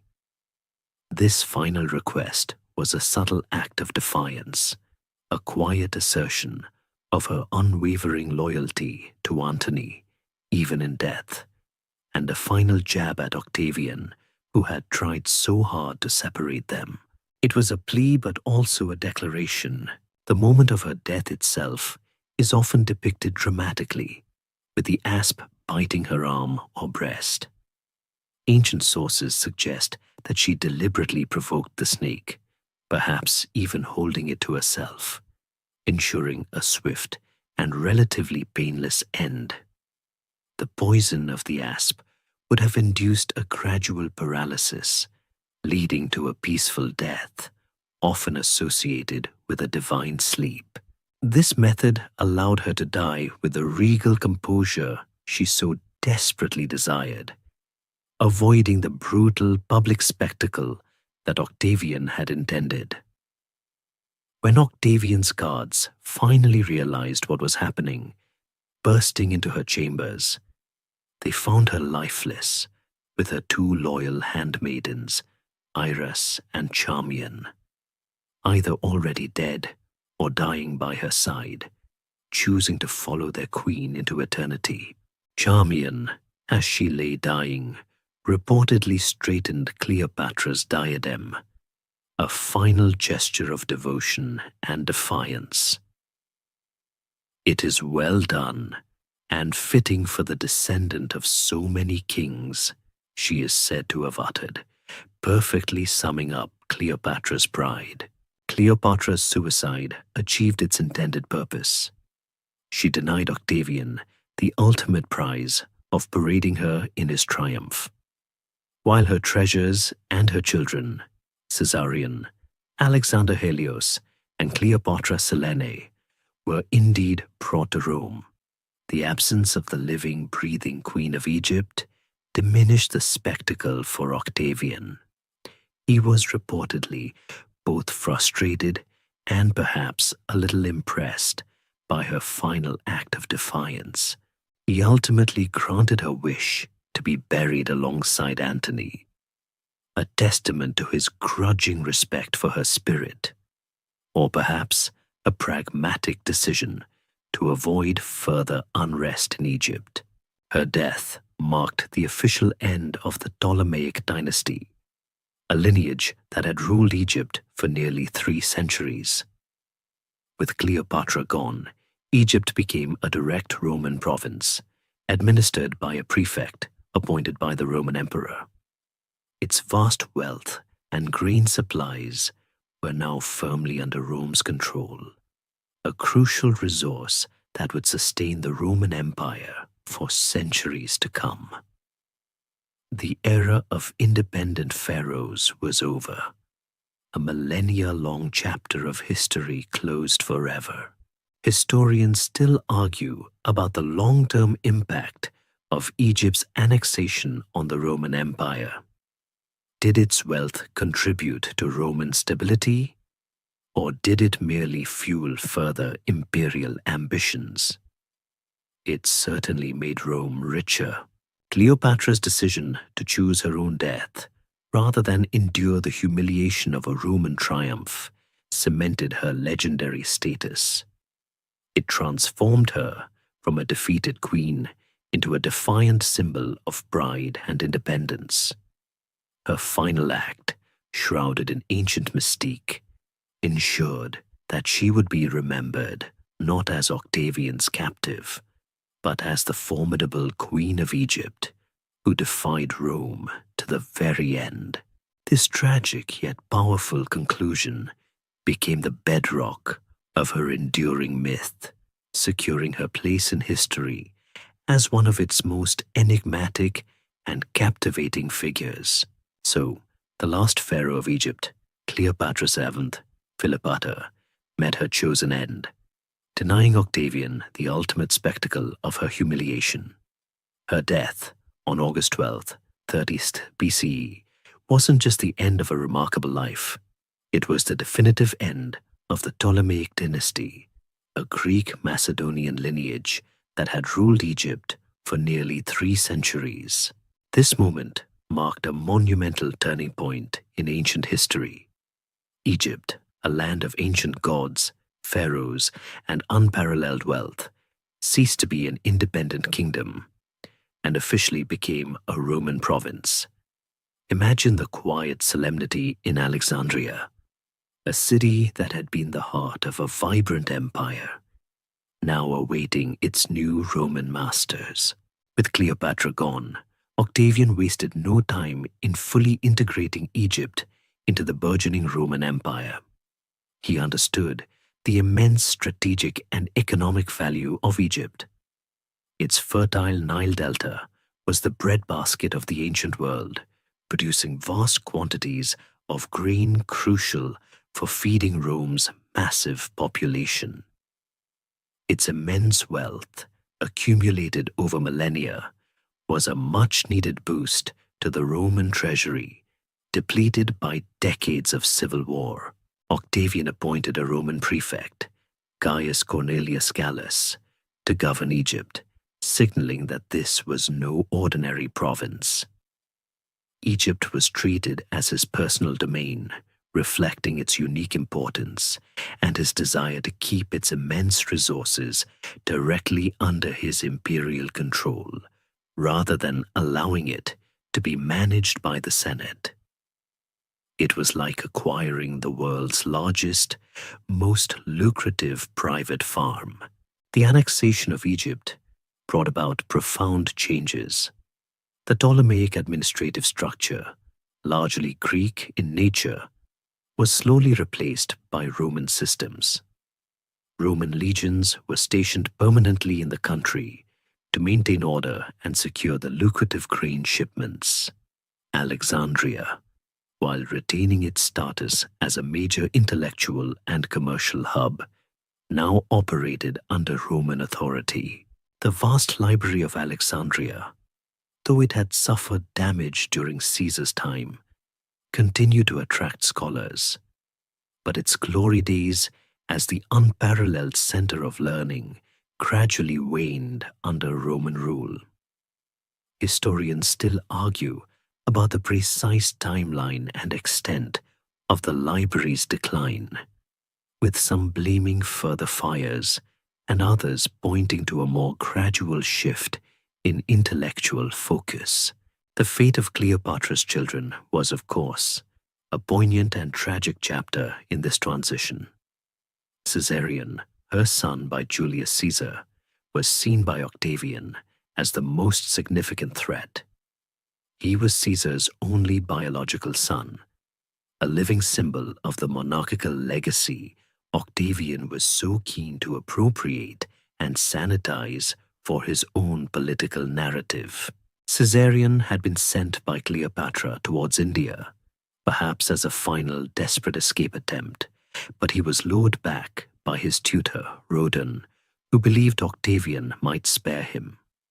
This was a fatal miscalculation. Upon his return, Octavian, on the advice of his close confidant, Arius Didymus, "Too many Caesars is not a good thing," ordered Caesarion's execution. It was a cold, calculated act to remove any potential rival to his claim as Caesar's sole heir. The young prince, barely 17, met a quiet, brutal end, forever silencing the direct bloodline of Julius Caesar. A rather chilling, pragmatic approach to political inheritance, wouldn't you say? Cleopatra's Children by Antony, the twins Alexander Helios and Cleopatra Selene, and their younger brother Ptolemy Philadelphus, were taken to Rome by Octavian. Unlike Caesarion, they posed no direct threat to his claim as Caesar's heir. They were paraded in Octavian's triple triumph in 29 BCE, a public display of Rome's victory over the East and a symbolic end to the civil wars. They were then handed over to the care of Octavia the Younger, Antony's former wife and Octavian's sister. Octavia, known for her noble character and compassion, raised them as her own, alongside her own children and Antony's daughters by Fulvia. It's a rather remarkable, almost tender twist in an otherwise brutal tale of power. Historians still argue whether Octavia's actions were genuine kindness or a savvy political move to showcase Roman magnanimity. Perhaps it was a combination of both. Cleopatra Selene, the most prominent of Antony's children with Cleopatra, eventually married King Juba II of Mauritania, a client king of Rome, and became a learned and influential queen in her own right. Her brothers, Alexander Helios and Ptolemy Philadelphus, likely died young or faded from the historical record, their fates less certain. Their lives were a testament to the turbulent currents of Roman politics, surviving only through the grace of their captor, a stark contrast to the royal destiny their parents had envisioned. The annexation of Egypt was a pivotal moment in the formation of the Roman Empire. It provided the final piece of the puzzle for Octavian, securing his financial power and solidifying his personal authority. With Egypt under his heel, he could truly claim mastery of the Mediterranean world. This immense wealth and stability allowed him to embark on a vast program of public works, military reforms, and cultural rejuvenation that would define the Pax Romana, the Roman peace, for centuries. But it also meant the complete extinguishing of the vibrant ancient civilization of the pharaohs as an independent power. The age of the pharaohs, in its independent form, was definitively over. So, with Egypt firmly under Roman control, and the last of her children either executed or transported to Rome, the curtain definitively fell on Cleopatra's historical reality as an independent queen. Yet, even as her life ended, her legend began. It's a strange thing, isn't it? How some people, even centuries after their demise, continue to live on, transformed by the fertile ground of human imagination. Cleopatra, more than almost any other figure from antiquity, has transcended mere history to become a universal archetype, a symbol that means different things to different ages. The immediate aftermath of her death saw the rise of the Octavianic narrative, a powerful state-sponsored version of her story designed to legitimize his victory and solidify his rule. In this Roman propaganda, Cleopatra was not a queen, but a dangerous seductress, an oriental temptress who had corrupted the noble Roman Mark Antony and threatened the very fabric of the Republic. She was depicted as decadent, manipulative, and sexually insatiable, a foreign threat to Roman virtue. This portrayal, heavily influenced by Roman prejudices against powerful foreign women and Eastern cultures, successfully demonized her in the Roman psyche.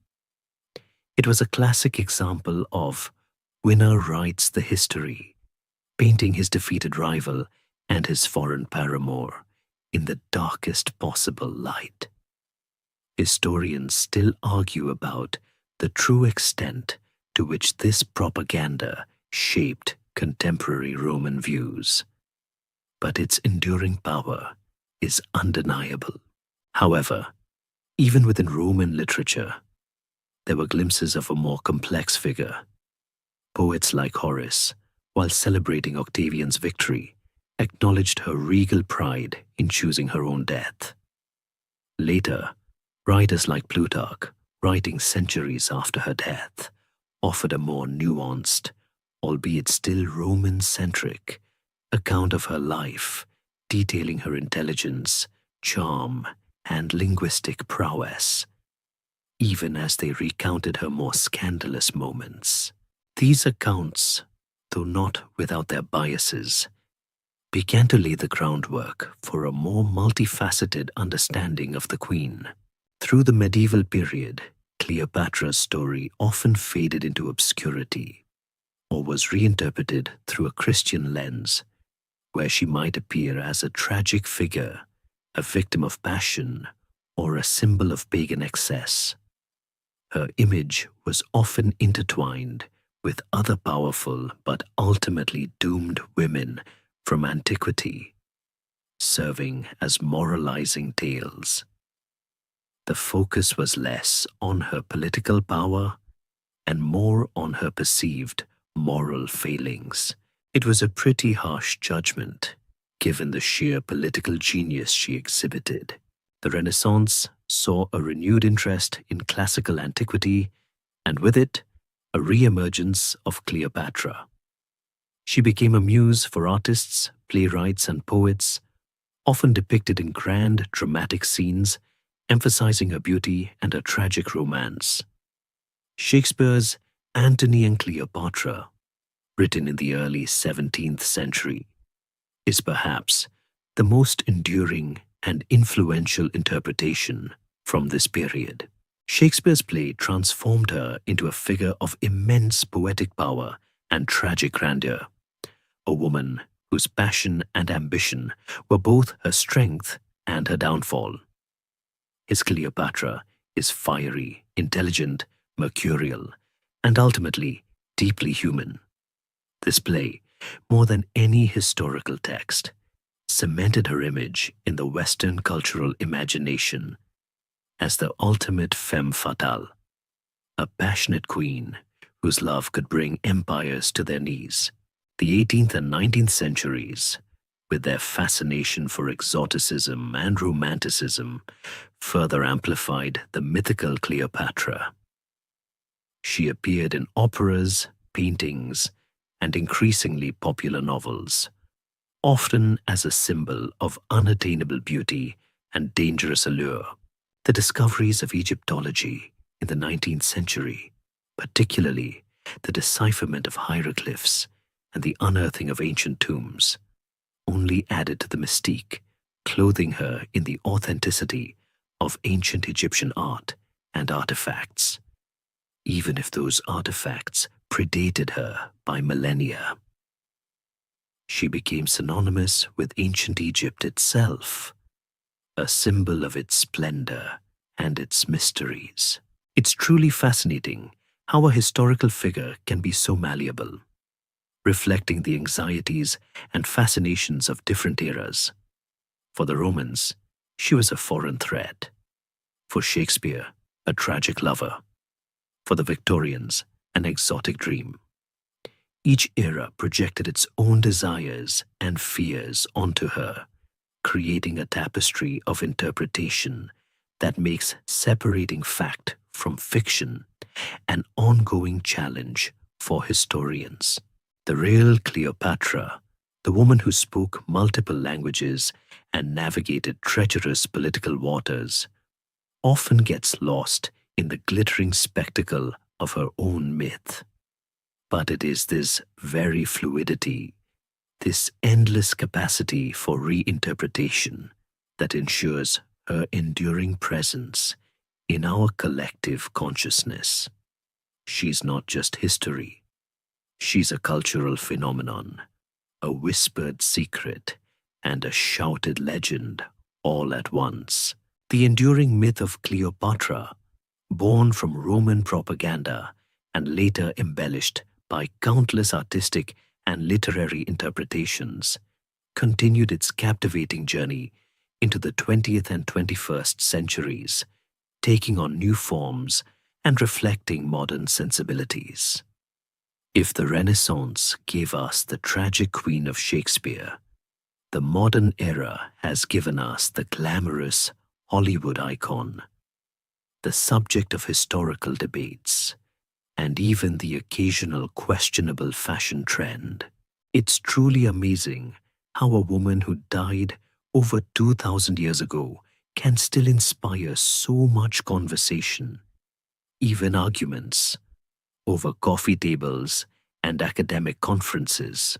The advent of cinema brought Cleopatra to life on the silver screen, solidifying her image as a figure of breathtaking beauty and magnetic power. The most famous, of course, is the 1963 epic Cleopatra, starring the incomparable Elizabeth Taylor in the titular role, alongside Richard Burton as Mark Antony. This film, renowned for its lavish sets, extravagant costumes, and its equally extravagant budget, it was the highest-grossing film of 1963, but nearly bankrupted 20th Century Fox, cemented Taylor's image as the definitive Cleopatra for a generation. Her iconic look, the heavy eyeliner, the elaborate wigs, the flowing gowns, became synonymous with the Queen, often overshadowing the historical complexities of her reign. This film and the real-life romance between Taylor and Burton that ignited on set only added another layer of scandalous allure to the Cleopatra myth. Historians still argue about the film's historical accuracy, but its cultural impact is undeniable. It's safe to say it wasn't a documentary, but it certainly was entertaining.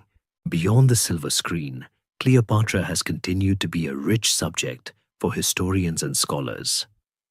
Modern scholarship has largely moved beyond the sensationalist Roman accounts, attempting to peel back the layers of propaganda and myth to uncover the real Cleopatra. This involves meticulously analyzing ancient texts, archaeological evidence, and numismatic data, the study of coins, to reconstruct her life and reign with greater accuracy. This research often emphasizes her intellectual prowess, her multilingualism, and her formidable political acumen, rather than just her romantic entanglements. Scholars now view her as a highly capable ruler who skillfully navigated a treacherous political landscape, making pragmatic decisions to preserve her kingdom. She was a shrewd politician, not merely a siren. Despite these scholarly efforts, the popular image of Cleopatra often remains stubbornly rooted in the romanticized and often exoticized portrayals of the past. She continues to inspire popular culture in myriad ways, in novels, comic books, video games, and even as a recurring figure in fashion and beauty industries. Her distinctive appearance, particularly her famed eye makeup, has been reinterpreted countless times, proving that some trends truly are timeless. You still see hints of her influence in modern cosmetics, proving she was a true trendsetter. However, modern interpretations of Cleopatra also sometimes reflect contemporary debates about female power, Orientalism, and historical representation. There's an ongoing conversation about how to portray her without falling into the traps of historical stereotypes or reinforcing colonial narratives. Is she a symbol of female empowerment, defying a patriarchal Roman world? Or is she still, in some portrayals, inadvertently perpetuating stereotypes of the exotic other? These are complex questions that continue to fuel academic and popular discussions. One of the fascinating aspects of Cleopatra's enduring presence is the lingering scholarly debate about her actual appearance. Despite countless artistic renderings, there is no definitive, universally accepted portrait of her from her lifetime. The coins minted during her reign provide some clues, often depicting a woman with a prominent nose, a strong chin, and a somewhat stern expression, quite different from the delicate beauty often portrayed in Hollywood. Historians still argue about the accuracy of these coin portraits. Were they idealized or realistic? This ambiguity only adds to her mystique, allowing each generation to project its own ideal onto her. It's like a historical Rorschach test, where everyone sees a different queen. In essence, Cleopatra has become a canvas upon which different eras paint their fascinations and anxieties. She embodies the allure of ancient Egypt, the drama of Roman power struggles, and the timeless complexities of love and ambition. Her story continues to be retold, reinterpreted, and reimagined because it touches upon universal themes: power, seduction, betrayal, and the desperate fight for survival. She remains stubbornly, gloriously, and sometimes controversially one of history's most fascinating unsolved puzzles. A queen whose myth continues to live and breathe long after her mortal coil returned to dust. As we delve deeper into Cleopatra's enduring myth, it's crucial to circle back to the geographical heart of her story, Egypt itself. With her death, the ancient land of the pharaohs underwent its most profound transformation in millennia, shifting from an independent kingdom, albeit one heavily influenced by Rome, to a direct province of the burgeoning Roman Empire. This was no mere change of overlord. It was a fundamental reorientation of Egypt's political, economic, and cultural identity. Imagine, if you will, the slow, grinding machinery of imperial bureaucracy replacing the vibrant, sometimes chaotic, court life of the Ptolemies. Octavian, now the undisputed master of the Roman world, understood the immense significance of Egypt. He treated it not as a regular senatorial province, but as his personal domain, an imperial possession. He appointed a prefect from the equestrian order, a class below senators, to govern Egypt, directly accountable to him alone. This highly unusual arrangement was designed to prevent any ambitious Roman senator from using Egypt's immense wealth and grain supply as a base for their own power, a lesson clearly learned from Antony's ambitions. It was a strategic move that concentrated immense economic power directly in Octavian's hands, solidifying his authority as the future emperor. He essentially put a velvet rope around Egypt, declaring it strictly VIP access only for himself. The immediate impact on Egypt was economic. The vast revenues from its fertile lands, particularly the annual grain harvest, were now diverted directly to Rome.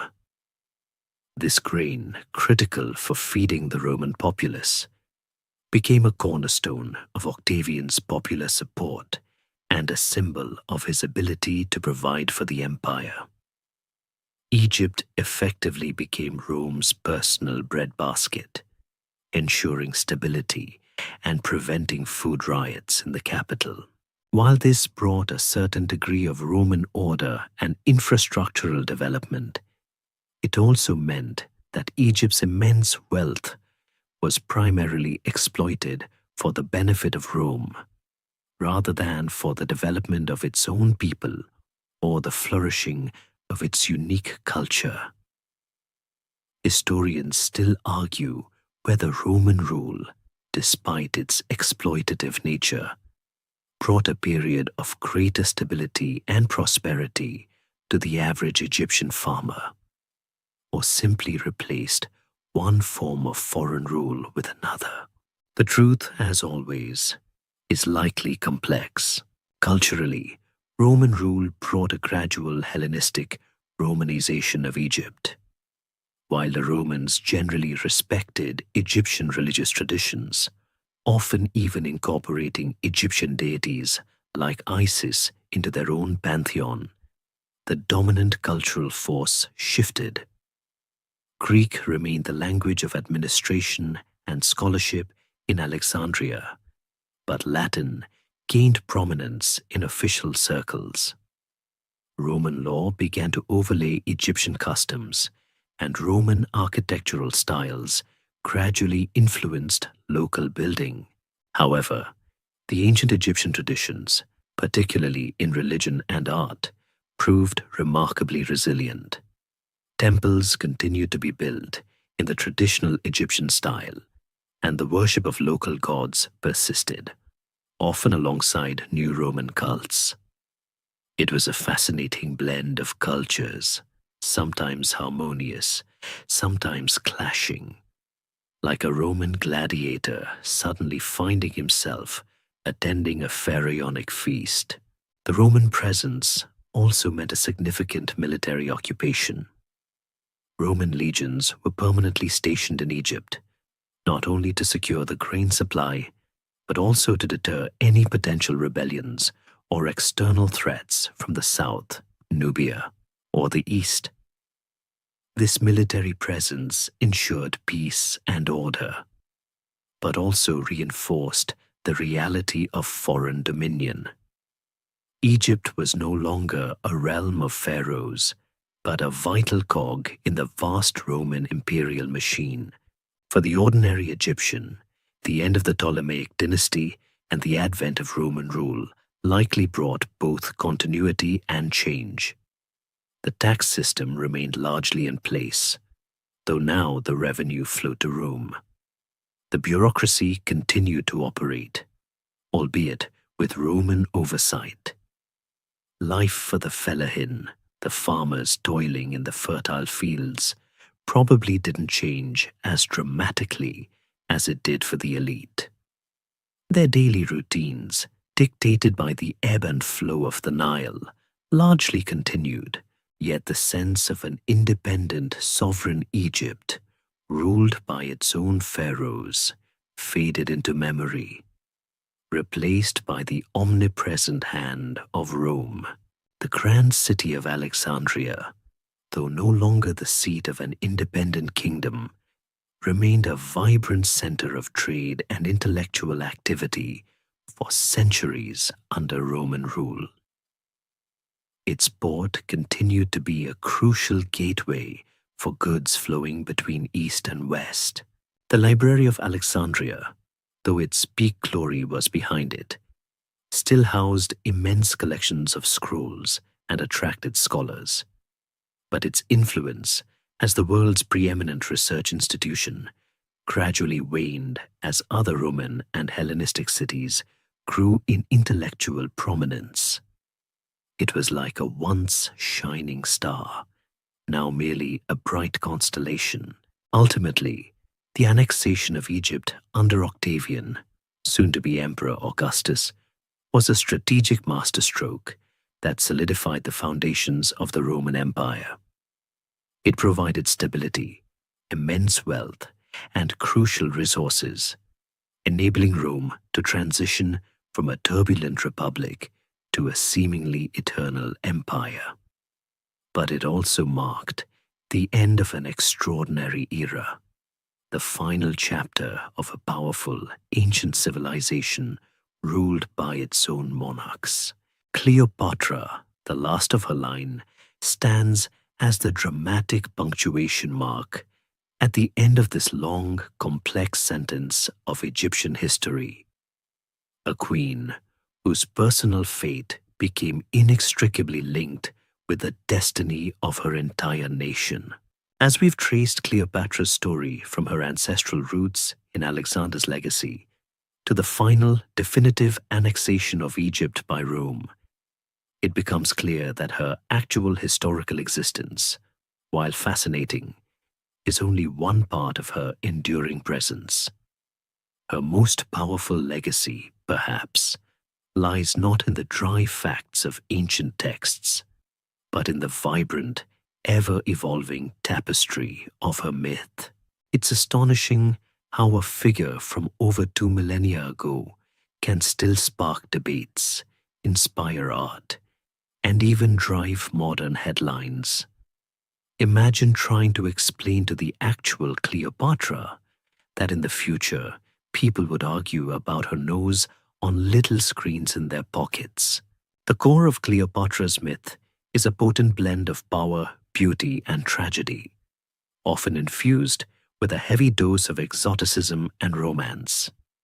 For centuries, she has been the ultimate femme fatale, the irresistible temptress who could bend mighty Roman generals to her will. This image, as we discussed, was heavily crafted by Octavian's propaganda, which needed to paint Antony's actions not as political ambition, but as a shameful surrender to foreign, effeminate corruption. This narrative, however unfair to the real Cleopatra's intelligence and political acumen, was incredibly sticky. It imprinted itself on the Western imagination, becoming the default lens through which she was viewed.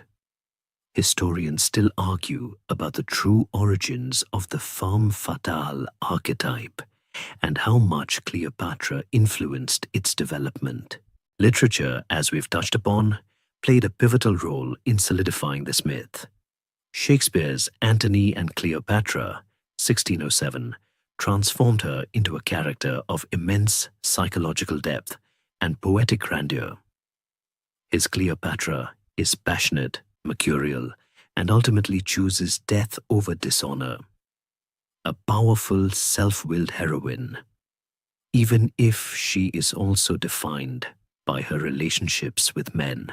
This play's enduring popularity ensured that her story, and particularly her romance with Antony, became a staple of Western culture, shaping how countless generations imagined the queen. Think of the memorable lines, the dramatic farewells. It's all Shakespeare, brilliantly crafted, but not strictly history. Beyond Shakespeare, countless other writers, from Dryden to Shaw, continued to reinterpret her story, each adding their own layer to the myth. Her allure resonated across different eras because it touched upon timeless themes: the intoxicating power of love, the corrupting influence of ambition, the clash of East and West, and the tragic inevitability of fate. She became a canvas for exploring forbidden desires, exotic fantasies, and the ultimate price of political gambles. The visual arts, too, seized upon Cleopatra's dramatic life. From neoclassical paintings depicting her seductive encounters with Caesar and Antony, to opulent Victorian canvases showcasing her lavish lifestyle and dramatic suicide, artists found endless inspiration in her story. These works often emphasized her beauty, her dramatic costumes, and the sensual allure of ancient Egypt, further cementing her image as an exotic enchantress. The more fantastical, the better. You could almost hear the painters muttering, "Needs more gold?" and perhaps a few more exotic birds. Even archaeology and Egyptology, while aiming for scientific accuracy, sometimes inadvertently contributed to her mystique. The discovery of ancient Egyptian artifacts and tombs, particularly in the 19th and early 20th centuries, fueled a popular fascination with all things Egyptian, and Cleopatra, as its last great independent ruler, became a central figure in this Egyptomania. The intricate hieroglyphs, the mummies, the monumental architecture all served as a backdrop against which her already dramatic story could be imagined with even greater vividness. It lent an air of ancient authenticity to a figure who was already becoming more myth than historical person. However, amidst all this artistic and popular romanticization, it's important to remember the real Cleopatra, the woman who mastered 9 languages, administered a vast kingdom, and shrewdly navigated the treacherous currents of Roman power politics. The myth often overshadows the brilliance of the true stateswoman, reducing her to a tragic lover rather than a formidable monarch. Historians still grapple with how to present a balanced view, acknowledging the compelling myth while emphasizing the complex historical figure. The challenge, and indeed the beauty, of Cleopatra's enduring myth is its adaptability. She has been transformed from a Roman boogeyman to a Shakespearean heroine, a Hollywood glamour queen, and a symbol of female defiance. Each iteration reflects the values and preoccupations of its time, proving that some stories are simply too good, too compelling, and too universally resonant to ever truly die. Her myth, perhaps more than her history, ensures that Cleopatra will continue to captivate and puzzle us for centuries to come, whispering tales of ancient power and legendary love into the night. As we journey through the layers of Cleopatra's myth, it's fascinating to consider how much of our perception of her is shaped not by direct historical evidence, but by the narratives created by others. This phenomenon is particularly acute when we examine the political and cultural lens through which she was viewed, both in her own time and throughout history. The very idea of an Eastern queen wielding immense power and influencing Roman affairs deeply unsettled the patriarchal, militaristic Roman Republic, setting the stage for a deliberate and widespread campaign of character assassination that began even before her death. Octavian, the master propagandist, understood that to defeat Antony, he first had to utterly discredit him. And the easiest way to do that was to portray him as being entirely under the sway of a foreign, decadent queen. Cleopatra became the ultimate scapegoat, the embodiment of everything Romans feared about the East: its perceived luxury, its supposed effeminacy, and its monarchical traditions that were anathema to Roman republican ideals. Roman historians and poets, eager to curry favor with the rising power of Octavian, dutifully followed suit. They painted her as a cunning temptress, a sorceress, a whore queen who used her beauty and guile to ensnare great Roman men and undermine the Republic. This wasn't merely historical reporting, it was a political weapon, wielded with devastating effectiveness. Historians still argue whether this propaganda genuinely reflected widespread Roman sentiment, or if it was primarily a top-down creation to justify Octavian's war. Probably a bit of both, given how easily fear and prejudice can be stoked. This propaganda was so pervasive and so successful that it fundamentally shaped Cleopatra's image for centuries. It's why, even today, The term femme fatale is so readily associated with her. Her intelligence, her political acumen, her multilingualism, all the qualities that made her a formidable ruler, were often downplayed or twisted into traits of manipulation and deceit. Her wealth became a sign of decadence, her charm a tool of corruption. It was a classic case of taking a powerful woman and reducing her to her perceived sexual influence. A trope that, sadly, still resonates in some corners of modern discourse. However, the historical record, when carefully examined, reveals a much more complex and pragmatic individual. Cleopatra was, first and foremost, a ruler. Her primary goal was the preservation of her kingdom and her dynasty. Her relationships with Caesar and Antony, while undoubtedly personal, were also shrewd political alliances. She understood that Egypt, wealthy as it was, could not stand alone against the might of Rome. She needed powerful Roman protectors, and she chose the most powerful men of her era. Her ability to command respect, and indeed devotion, from such figures speaks volumes about her intellect and charisma, far beyond mere physical beauty. Imagine trying to charm two of the world's most ruthless leaders into supporting your cause. It takes more than a pretty face.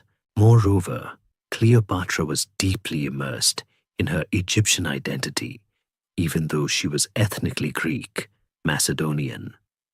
She learned the Egyptian language, participated in Egyptian religious rituals, and presented herself as a living goddess, often associated with Isis, the ancient Egyptian deity of motherhood, magic, and fertility.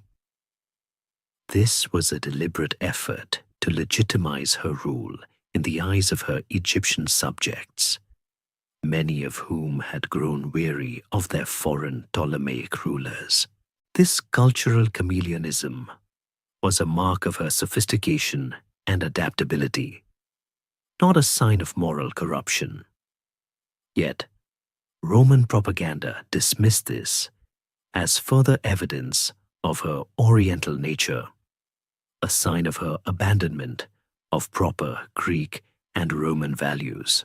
The contrast between the historical Cleopatra and her mythical portrayal highlights the power of narrative. The Roman story successfully stripped her of her agency as a ruler, focusing instead on her perceived vice. It reduced a complex political alliance to a scandalous romance and a strategic defense of a kingdom to a woman's capricious desires. This simplification, while effective for propaganda, has distorted our understanding of one of history's most formidable women. Historians still argue whether such a powerful female figure could have ever escaped being demonized by the Roman patriarchal society. It's a sobering thought. Ultimately, understanding Cleopatra requires us to consciously disentangle the layers of myth from the threads of history. It means appreciating her not just as the star of a grand Roman tragedy, but as a brilliant, pragmatic, and fiercely determined queen who fought tooth and nail to preserve her ancient kingdom in a world rapidly being reshaped by the inexorable might of Rome. Her story is a testament to the enduring power of a charismatic personality, even one whose legacy was so meticulously and often unfairly rewritten by her conquerors. As we continue to dissect the many faces of Cleopatra, from historical queen to mythical enchantress, it's worth pausing to consider the sheer volume of misinformation and romanticized fantasy that has accumulated around her name. For many, the image of Cleopatra is still inextricably linked to the grand sweeping romances of Hollywood or the dramatic flourishes of classical literature, often at the expense of her true character as a shrewd, multilingual, and politically astute ruler. This distortion isn't just an academic quibble, it shapes how we understand powerful women throughout history. It's like trying to understand a complex recipe, but only focusing on the garnish. One of the most enduring myths revolves around her supposed overwhelming beauty and sexual allure as her primary tool of power. While ancient sources attest to her charm and charisma, they rarely emphasize her physical beauty in the way modern media does. Plutarch, one of our most detailed ancient biographers, states that her beauty, as we are told, was not in itself altogether incomparable, nor such as to strike those who saw her. Instead, he highlights her irresistible charm and the persuasiveness of her talk, along with the force of her character, which made her captivating. This suggests that her intellect, wit, and conversational prowess were far more potent than mere looks. Imagine a powerful woman who didn't rely solely on Instagram filters. This subtle but significant distinction is often lost in popular narratives, which prefer the simpler, more sensational story of a femme fatale. Historians still argue about how much of this description was a deliberate counter-narrative to Roman propaganda, and how much was genuine observation. Another persistent misconception is that she was simply a lover of Caesar and Antony, rather than a political equal or a strategic partner. This reduces her agency and diminishes her profound role in the events of the late Roman Republic. Her relationships with these powerful Roman generals were not just personal. They were deeply interwoven with her geopolitical strategy to preserve the Ptolemaic dynasty and secure Egypt's position in a rapidly changing world. She didn't merely fall in love, she formed alliances that were critical to her survival. She used her unique position, her wealth, and her personal charisma to navigate a world dominated by Roman might, ensuring that Egypt remained nominally independent for as long as possible. Consider the notion that she sought to become Empress of Rome. While Roman propaganda certainly pushed this narrative to demonize her, it's highly unlikely that Cleopatra or even Antony truly envisioned moving the capital to Alexandria and turning Rome into a mere province of an Eastern empire. Roman society was deeply xenophobic and vehemently anti-monarchical. Any such overt attempt would have immediately triggered a massive Roman backlash. Her ambitions were likely more pragmatic, to establish a powerful, independent Hellenistic kingdom that could coexist with Rome, perhaps even as a dominant power in the East. She dreamed of a new Hellenistic empire, not necessarily conquering Rome, but certainly balancing its power. Then there's the romantic notion of her being purely Egyptian. While she adopted Egyptian customs, learned the language, and presented herself as a pharaoh and a living goddess, she was ethnically Macedonian Greek, a descendant of Ptolemy the First Soter, one of Alexander the Great's generals. Her native language was Koine Greek, the lingua franca of the Hellenistic world. This blend of Greek and Egyptian identity is crucial to understanding her, representing the fusion that characterized the Ptolemaic dynasty itself.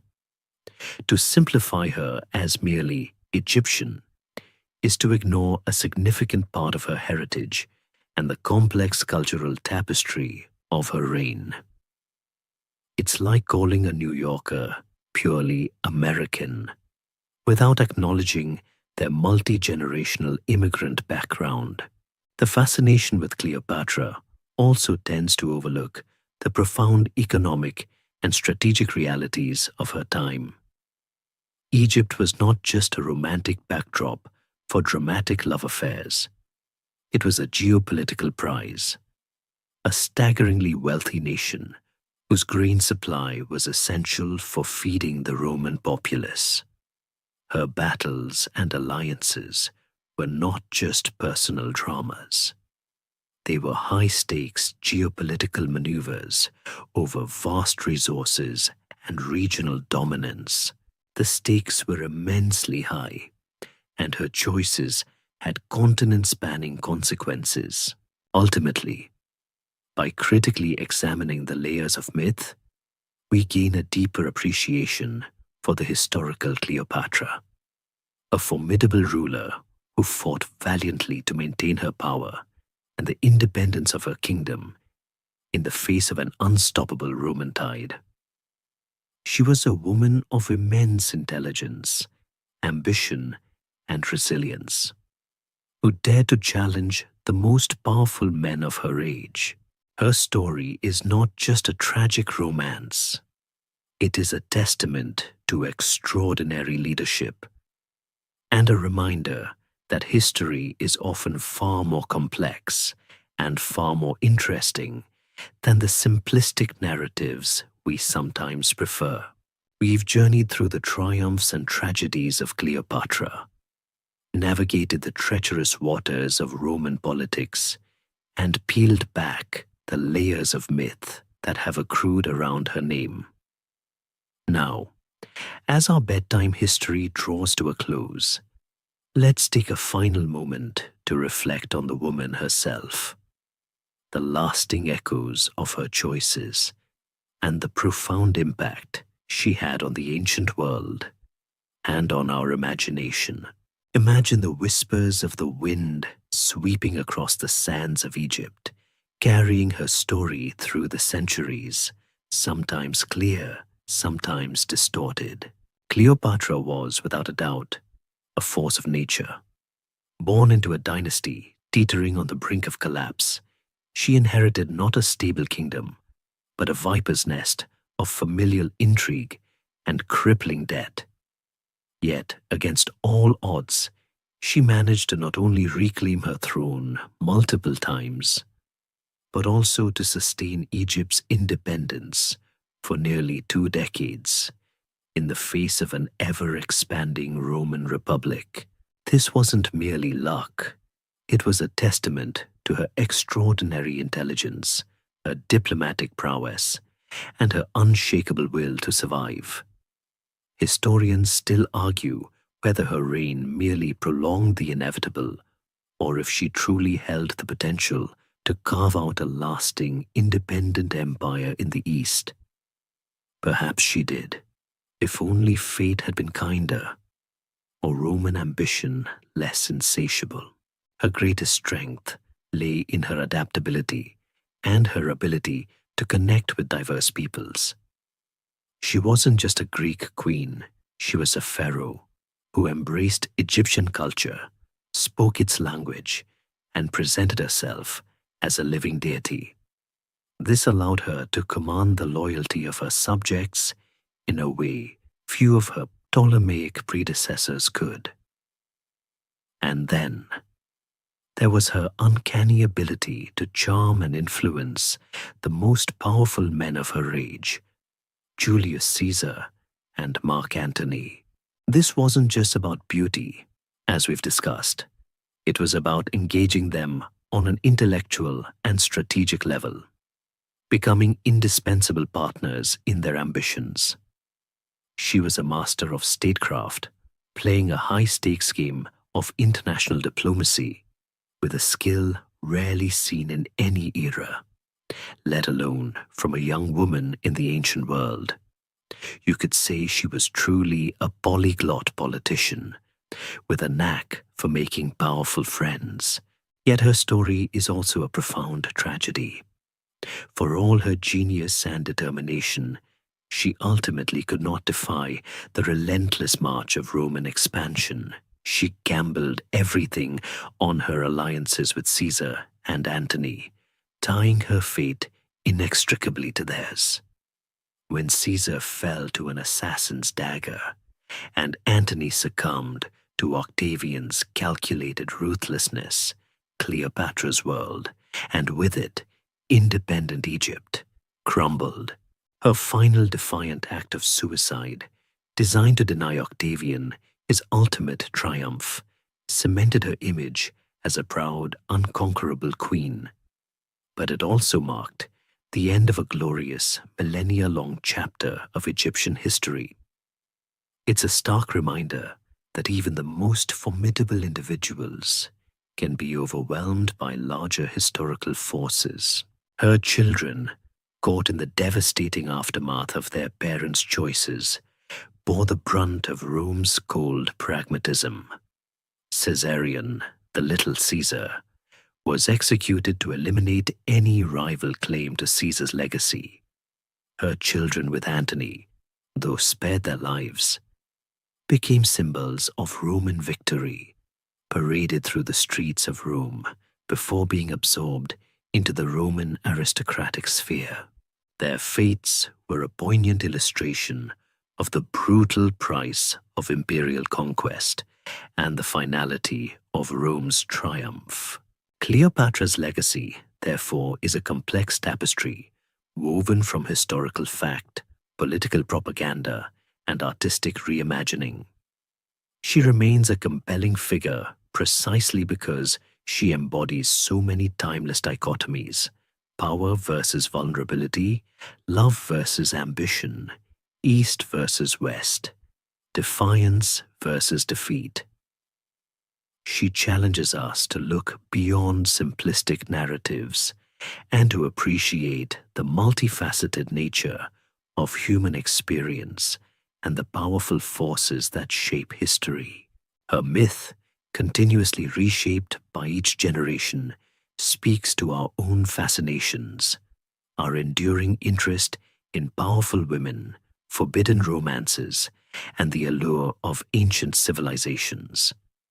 Whether she is seen as a tragic lover, a calculating politician, or a symbol of enduring female strength, Cleopatra continues to command our attention, a testament to a life lived on an epic scale. As the sun sets on our historical journey and the stars begin to twinkle, remember Cleopatra not just as a queen, but as a woman who, against overwhelming odds, dared to dream of an empire whose brilliance shone brightly and whose story continues to whisper through the ages. And so, the epic tale of Cleopatra, the last pharaoh, gently comes to its rest. Feel the weight of history settle softly around you, like the ancient sands drifting over forgotten monuments. Her story, a river flowing through time, has carried us through grand palaces and desperate battles, through whispers of love and shouts of betrayal, leaving ripples across millennia. Imagine the soft glow of the Alexandrian lighthouse, now a distant memory, guiding ships to a port that once pulsed with her vibrant presence.